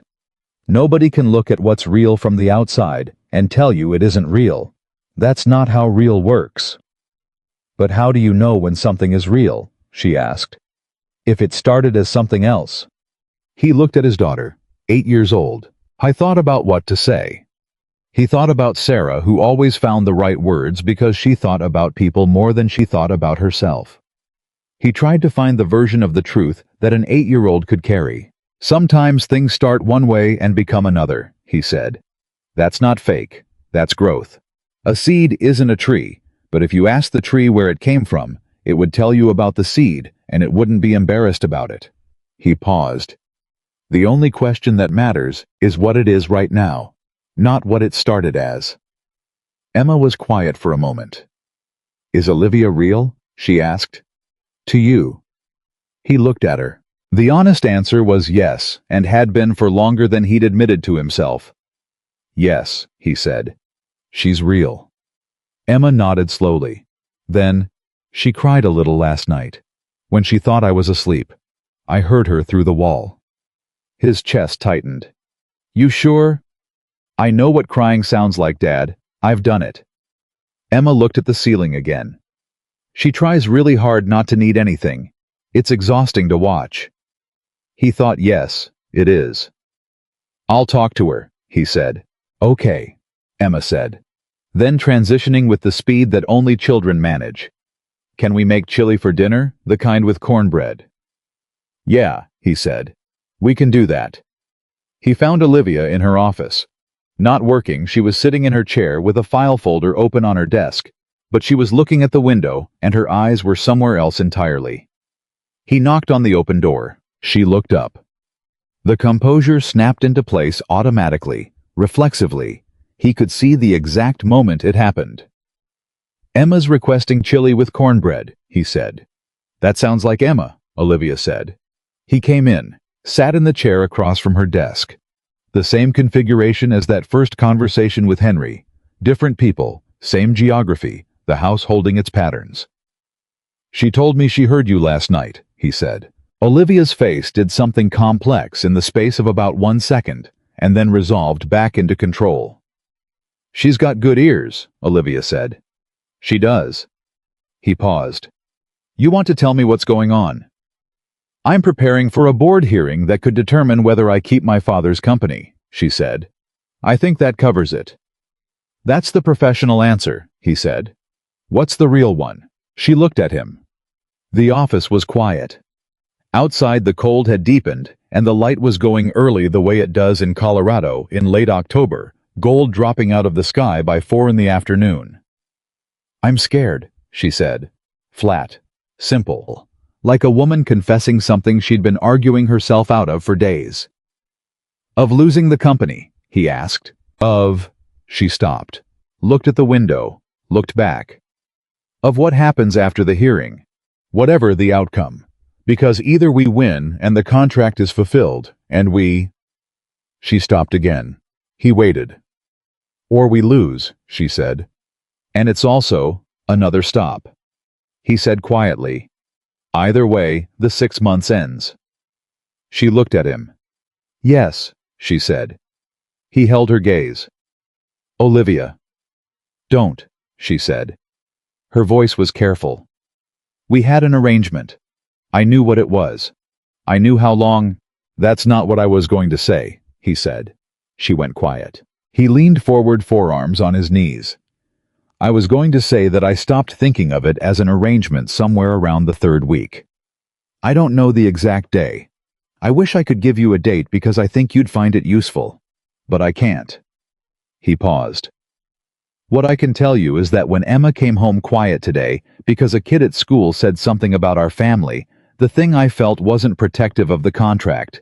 It was protective of this, whatever this is. Olivia was very still. You're not just doing this for Emma, she said. It wasn't a question.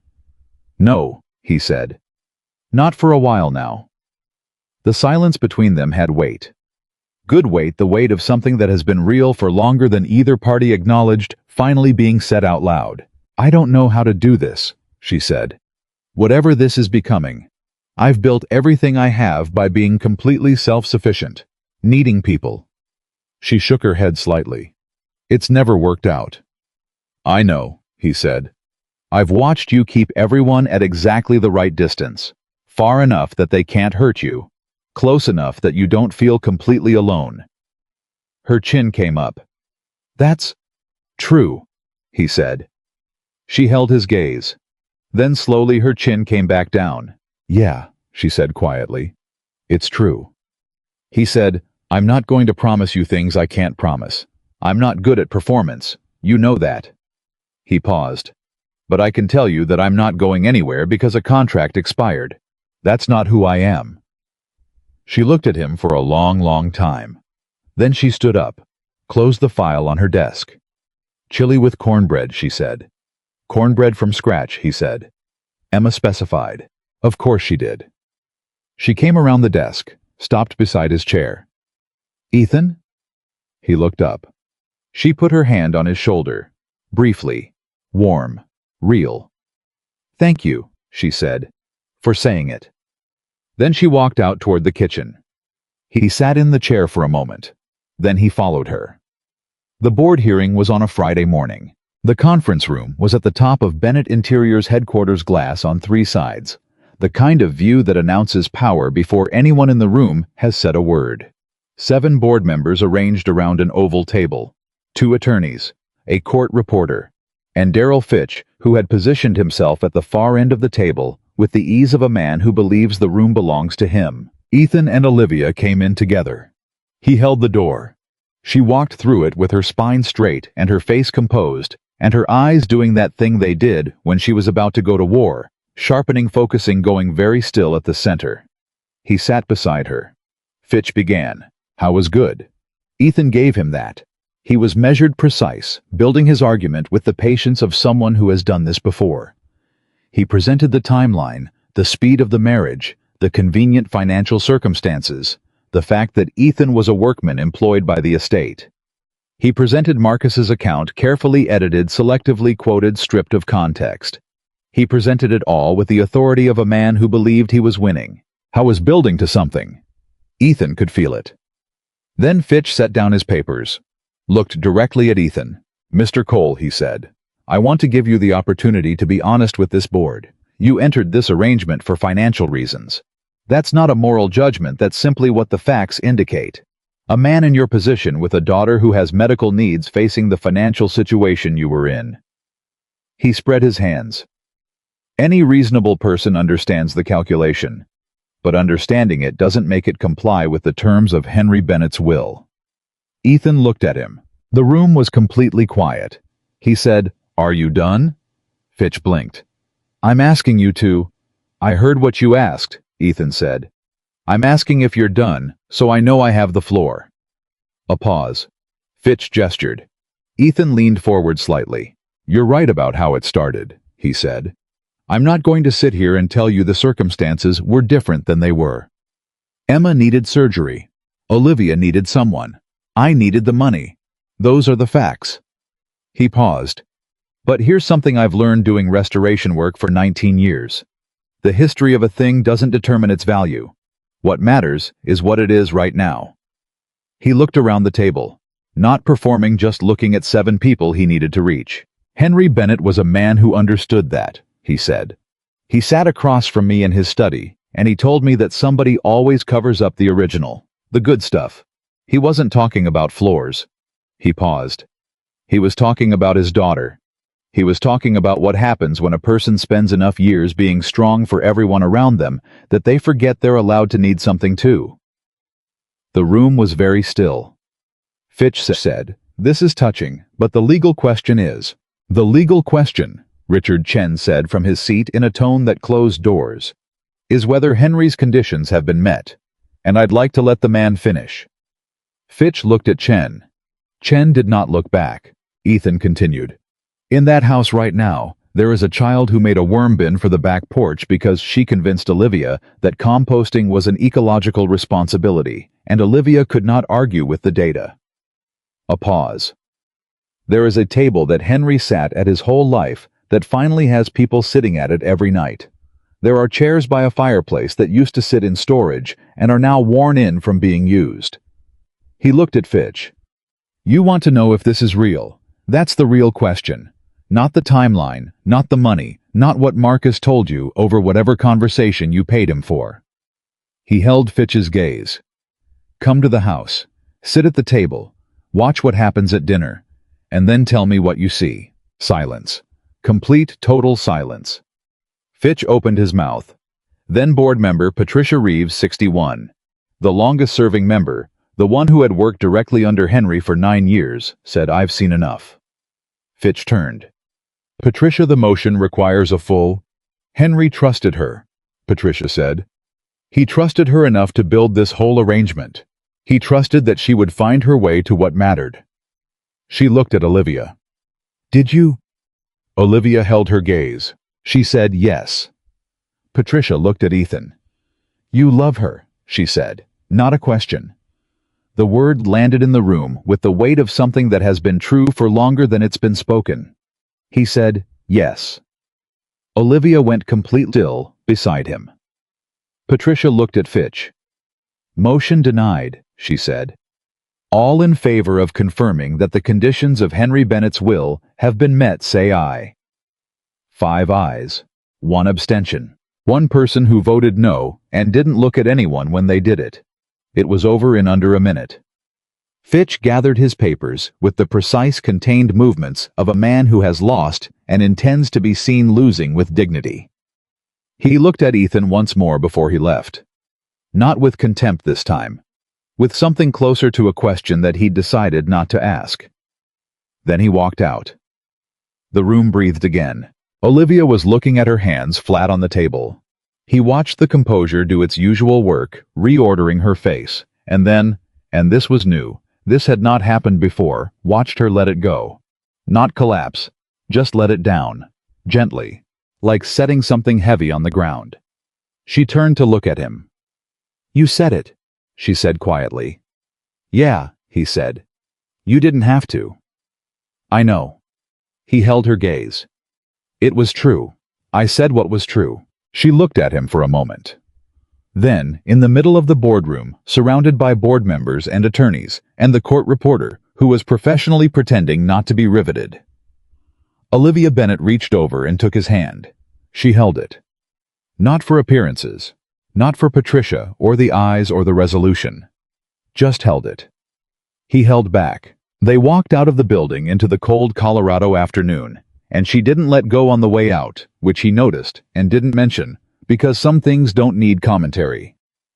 At the car she stopped, turned to face him. "I need to say something," she said. "Okay.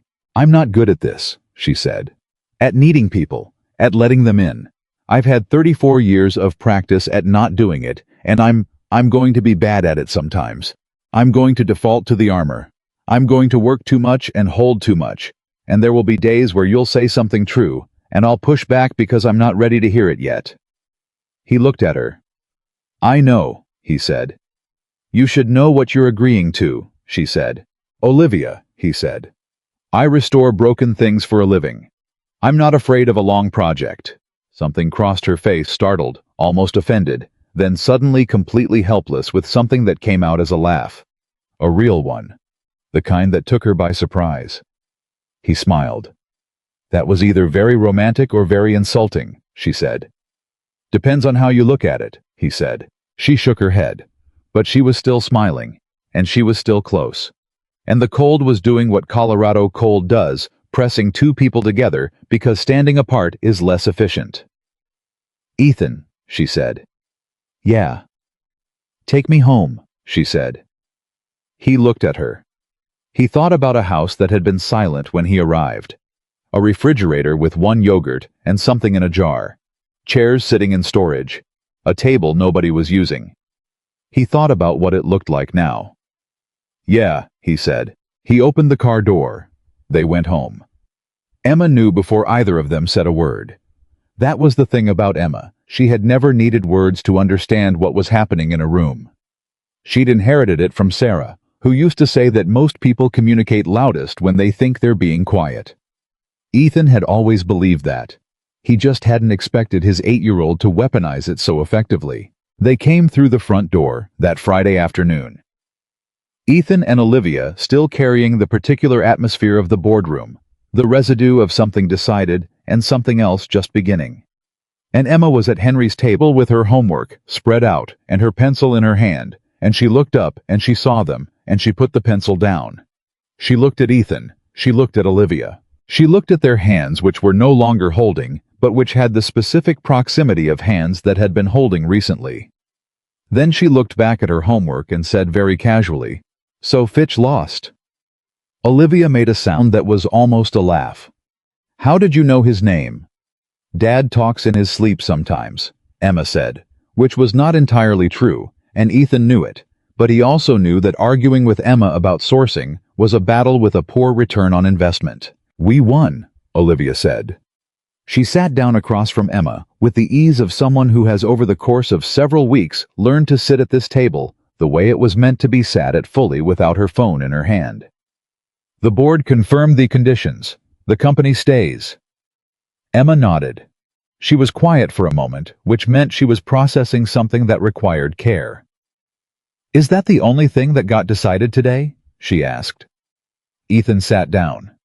"Why?" Emma looked at him. "Because you look different," she said. "Both of you. You look like something stopped being a question." The table was quiet. Olivia looked at Ethan. He looked back at her. "Yeah," he said to Emma. Something stopped being a question. Emma picked up her pencil. "Good," she said in the tone of someone who had been waiting for the rest of the class to catch up and was relieved they'd finally arrived. "I was starting to think you were both going to make this take forever." Olivia pressed her lips together. Ethan looked at the ceiling. Emma continued her homework. That was how it ended, and how it started in the same breath at Henry's table in the house that used to be silent. But the world had not finished with them yet. Because nothing real comes without the moment that tests whether it's actually real. And that moment arrived 4 days later in a form that neither of them saw coming. It was a Tuesday. Ethan was in the garage doing maintenance on his work truck when his phone rang, and the number on the screen was one he recognized from the specialist's office. The number that over the past months had become either a lifeline or a dread depending on the day. He answered. He listened. He said, "Say that again." The nurse said it again. He sat down on the garage floor, which was cold and concrete, and didn't matter at all. Emma's latest round of pre-surgical scans had come back. The surgical team had reviewed them, and the lead surgeon was calling to tell him that based on the progression, or rather the lack of it, and based on a new treatment protocol that had shown significant results in cases with Emma's specific presentation, there was a non-surgical path forward that the team wanted to discuss. Not guaranteed, not a cure, but a real alternative. A real chance that the surgery they'd been racing toward might not be necessary after all, or not in the way they'd feared, not with the same risk, not with the same urgency. He sat on the concrete floor for a long time after he hung up. He thought about the letter on the kitchen table that first morning, the one that had started everything. Claim denied. Pre-existing condition. He thought about what it had set in motion. He thought about Henry Bennett's study and gold afternoon light. He thought sometimes things work out in ways that aren't what they look like at first. He didn't move for a while. Not because he was devastated, because he was trying to locate himself inside the size of the moment, which was too large to take in all at once, and required the kind of stillness that his body understood even when his mind was still catching up. Then he heard the back door and footsteps, and Olivia appeared in the garage doorway, still in her work clothes, which meant she'd come straight from the car.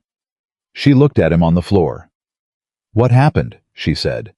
Immediate, no preamble, her voice doing the thing it did in emergencies where all the performance fell away, and what was left was just her direct and real and completely present. He looked up at her. He told her. He watched her face move through the information, the way a river moves through something in its path. Fast, overwhelming, finding the shape of it as it went. He watched her absorb it. He watched the exact moment it landed. She crossed the garage and sat down on the floor beside him. Just sat down. On the concrete. In her good work clothes, without a single hesitation. She didn't say anything for a moment. Then she said, "She's going to be okay." "Yeah," he said. "I think she is. The surgery might not happen." "Might not. They want to run more tests. There's still a process." "But it changed." "It changed," he said. She was quiet for a moment. "The financial arrangement," she said carefully. "If the surgery isn't the reason you agreed to this was—" "Olivia," he said. "I need to say it." "You don't." "I do because—" She stopped, started again. "Because if Emma doesn't need the surgery, then the reason you said yes is gone, and I need you to tell me if that changes what you said in the boardroom. I need to know now, not later, not after I've—" She stopped. Her jaw was tight. "I need to know if it was real, or if it was gratitude or circumstance or—" He turned to look at her. She was holding herself very carefully, the way she held herself when something mattered more than she wanted it to, and the armor was failing because the thing was too close to protect against. "Emma not needing the surgery," he said slowly, "is the best news I've received in 4 years. It has nothing to do with what I said in that boardroom and everything to do with my daughter." He held her gaze. "What I said about you is a separate thing. It has been a separate thing for months. The fact that you're asking me this question right now, sitting on a concrete floor in your good clothes because you came straight over when you saw me, that's not the behavior of someone who doesn't already know the answer." She looked at him. "I needed to hear it," she said quietly. "I needed to hear you say it wasn't just—" "It wasn't," he said. "It isn't." She breathed out. Slow and long, the breath of someone releasing something they've been holding at significant personal cost. "Okay," she said. "Okay," he said. They sat on the garage floor together for a few more minutes. It was cold. It was uncomfortable. Neither of them moved. Finally she said, "We should tell Emma." "Yeah," he said. "She's going to have approximately 400 questions, and at least 2 of them will be about the worm bin's potential role in her health outcomes." He laughed. It came up unexpectedly, real and full, the kind that catches you off guard and reminds you of your own capacity for it. Olivia laughed too. They got up off the floor. They went inside to tell Emma. What happened next? Ethan would think about for the rest of his life as the moment the house finished becoming what it was always supposed to be. Emma listened to the news with her hands flat on the table and her face doing the thing it did when she was running calculations, serious, focused, working through the information from multiple angles. Ethan told it straight the way he always told her things without softening or inflating, because she had always deserved the truth in its actual shape. When he finished, Emma was quiet for a long moment. Then she looked at Olivia. "You already knew it might not be as bad," Emma said. "Not an accusation, an observation." Olivia shook her head. "No. I found out 2 minutes before you." Emma studied her. "But you sat on the garage floor." "Yes." "In your good clothes." "Yes." Emma processed this. "Because you wanted to be with him when it was too big to be alone." "Yes," Olivia said very quietly. Emma nodded slowly. Then she got up, walked around the table and hugged Olivia. Not a polite hug. A full, complete 8-year-old hug, arms around the middle head, tucked in, the kind that means something is real and is not arguing about it. Olivia went completely still for about 1 second. Then her arms came up and she held Emma back, and Ethan watched her close her eyes, and he looked away, because some moments don't need witnesses, they just need to happen. When Emma pulled back, she looked at Olivia with Sarah's eyes. "You're staying," Emma said. Not a question. "Yes," Olivia said. Her voice was slightly different, stripped of everything that wasn't just the word. "Good," Emma said. "Because I already told the worms about you, and it would be confusing to explain a departure at this stage of their development." Olivia pressed her lips together very hard. Ethan looked at the ceiling. "Go do your homework, Emma," he said. "I'm doing emotional processing," Emma said. "It takes priority over long division." Emma, "Fine," she said, and went back to her seat and picked up her pencil and pretended to do long division, while very obviously listening to every word that followed. That evening was the first one where nobody was pretending anything. Not for the board, not for the contract, not for Margaret Hale, or Daryl Fitch, or anyone beyond the three people at that table and the old house around them. Ethan cooked. Emma argued that the cornbread needed more honey and was overruled and accepted the ruling with approximately 45 seconds of protest before eating 2 pieces. Olivia set the table without being asked, which she had started doing sometime in week 3, and had never stopped, and she did it the way she did everything efficiently, completely, without half measures, after dinner. After Emma was in bed, they sat at Henry's table with coffee. The house was quiet in the way. It had learned to be quiet, not empty, not cold, but settled. The quiet of a place that has people in it, even when the people aren't making noise. Olivia turned her cup in her hands. "I've been thinking," she said, about what my father actually wanted, not the legal language, what he actually wanted." She paused. "I think he knew the contract was going to work the opposite way from how it looked." Ethan looked at her. "What do you mean?" "He set it up to look like he was forcing me into something," she said. "The board, the conditions, the 6 months, like he was pushing me toward stability for practical reasons." She shook her head slowly. "But I think what he was actually doing was giving me permission, giving me a reason that was outside myself so that I couldn't argue myself out of it." She looked up. "Because if he'd just said, 'Olivia, go find someone, go let someone in,' I would have said I was fine. I would have believed it. I've been saying it for years." Ethan was quiet. "The contract gave you cover," he said. "The contract gave me cover," she agreed. "I could tell myself it was practical, strategic, that I was making a rational decision with clear terms." She paused. "And then you moved my table and made eggs and called the refrigerator a cabinet of intentions and said things that had no right to land as hard as they did, and—" She stopped, looked at him. He knew. I don't know how, but he knew this was the version of the story that had a chance. Ethan looked at his coffee. He thought about Henry in that study. 2 men drinking coffee in afternoon light, talking about broken floors and what was underneath them.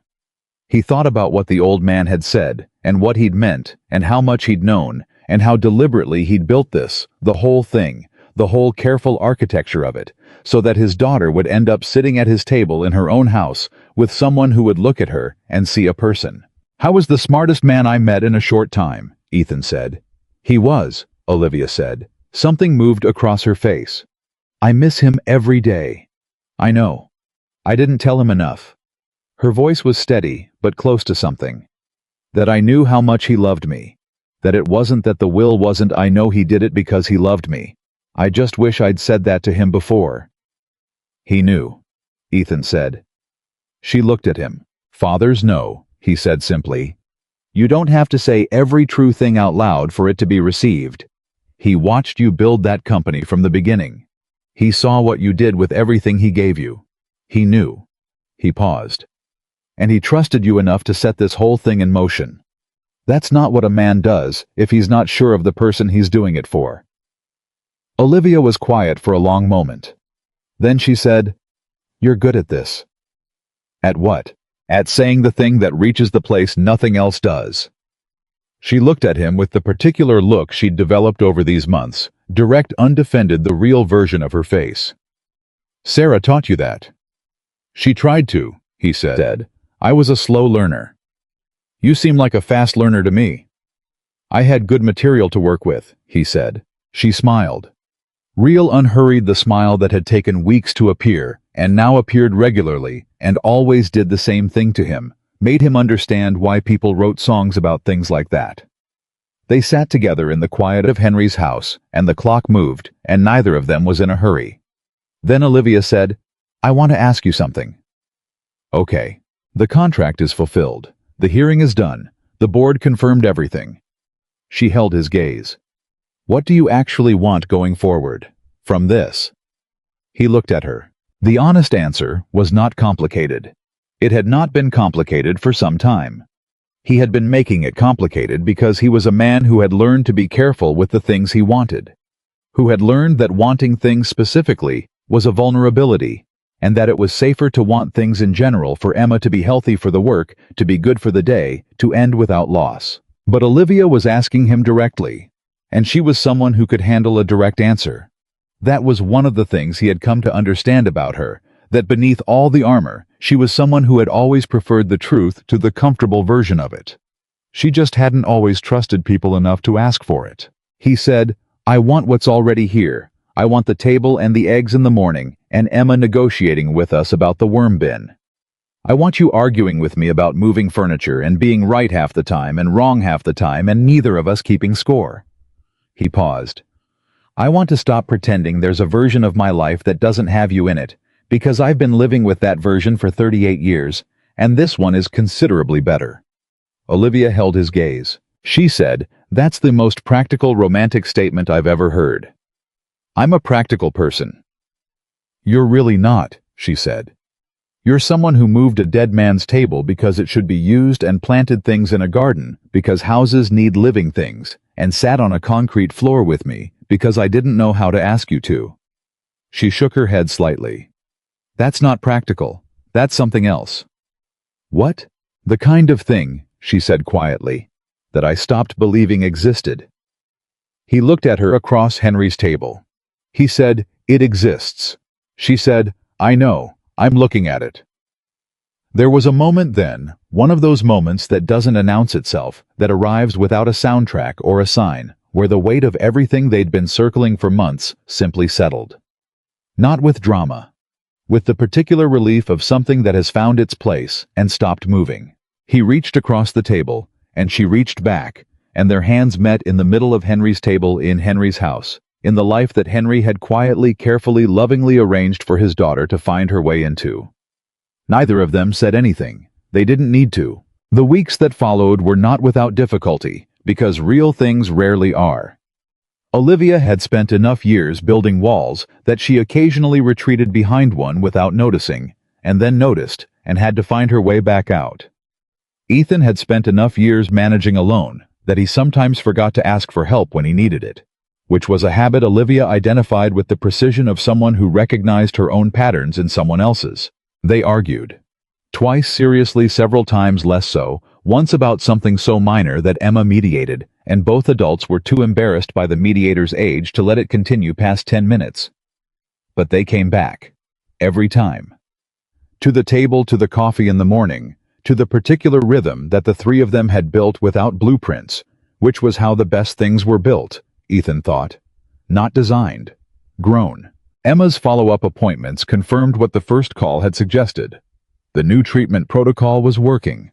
The surgical option moved from immediate to contingent, from contingent to unlikely. And each appointment Ethan came home from slightly less tightly wound than the one before. One afternoon in early December, he drove home from Emma's specialist and found Olivia's car in the driveway at 3 in the afternoon when she was supposed to be at a meeting downtown. He came inside to find her at the kitchen table with Emma, and they were building something out of craft supplies that had proliferated across Henry's table with the particular aggressive expansion of an 8-year-old's art project.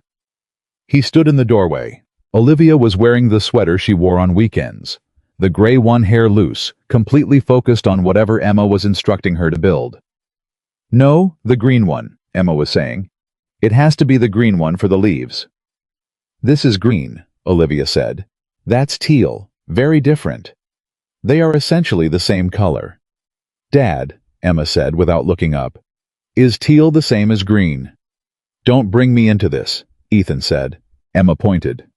"See, he won't say because he knows I'm right." Olivia looked up. She saw his face. Good appointment, she said immediately. Good appointment, he said.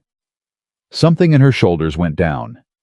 Not dramatically, she never did anything dramatically when she could do it quietly, but he saw it. Good, she said. Emma looked up then, and she looked at his face too, with Sarah's eyes reading what was there, and she nodded once with the finality of someone receiving a report they'd expected and can now move on from. The treatment numbers are good, he said. I knew they would be, Emma said.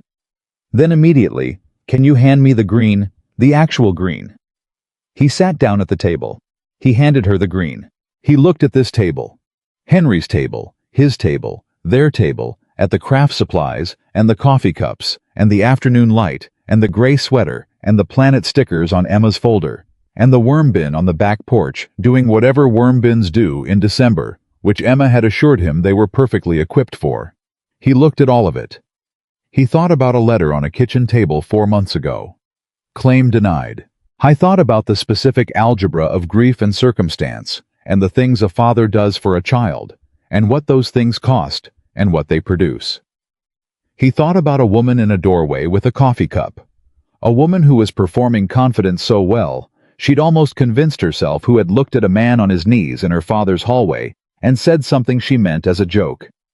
He thought about what he'd said back. A good partner is someone who makes you remember who you already are. He thought Sarah, you would have liked her. He heard Sarah quiet and clear and real the way she'd always been. I know. I think you knew it too. Pay attention, Ethan. He was paying attention.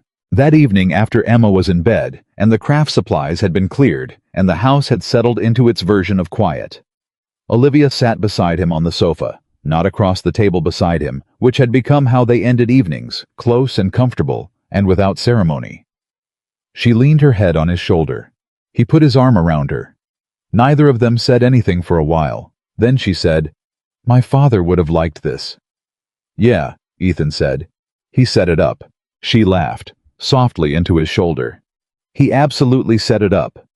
Manipulative old man. The most loving, manipulative old man who ever lived, she said.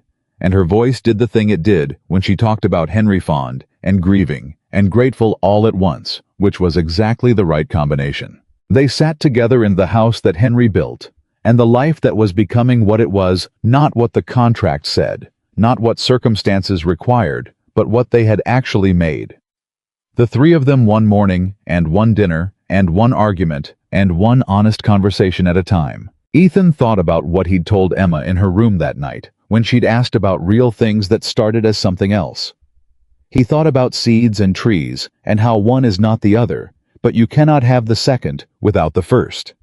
He thought about all of it, and this is what he knew, with the certainty of a man who had spent 19 years understanding the difference between what holds and what merely looks like. It does what they had built in this house, at this table, in this life, it held. Not because a contract said so, not because a board confirmed it, not because a father arranged it, though Henry had seen it coming with the clarity of someone who had run out of time and knew exactly how to spend what was left. It held because they had chosen it. Every day in the small ways that add up to something irreversible. Eggs in the morning. Hands held on a concrete floor. A child's fever weathered together in the dark. A truth said out loud in a boardroom because it was true and needed to be said. It held because Ethan Cole was a man who did not leave things unfinished, and Olivia Bennett was a woman who had finally, after 34 years, let someone see her clearly and discovered that what they saw was not something that needed fixing. It was something worth keeping. And in the end, that was the only thing that had ever mattered, and the only thing that Henry Bennett had known all along, that his daughter had always been worthy of a love that saw her completely. She just needed someone stubborn enough to stay until she believed it herself.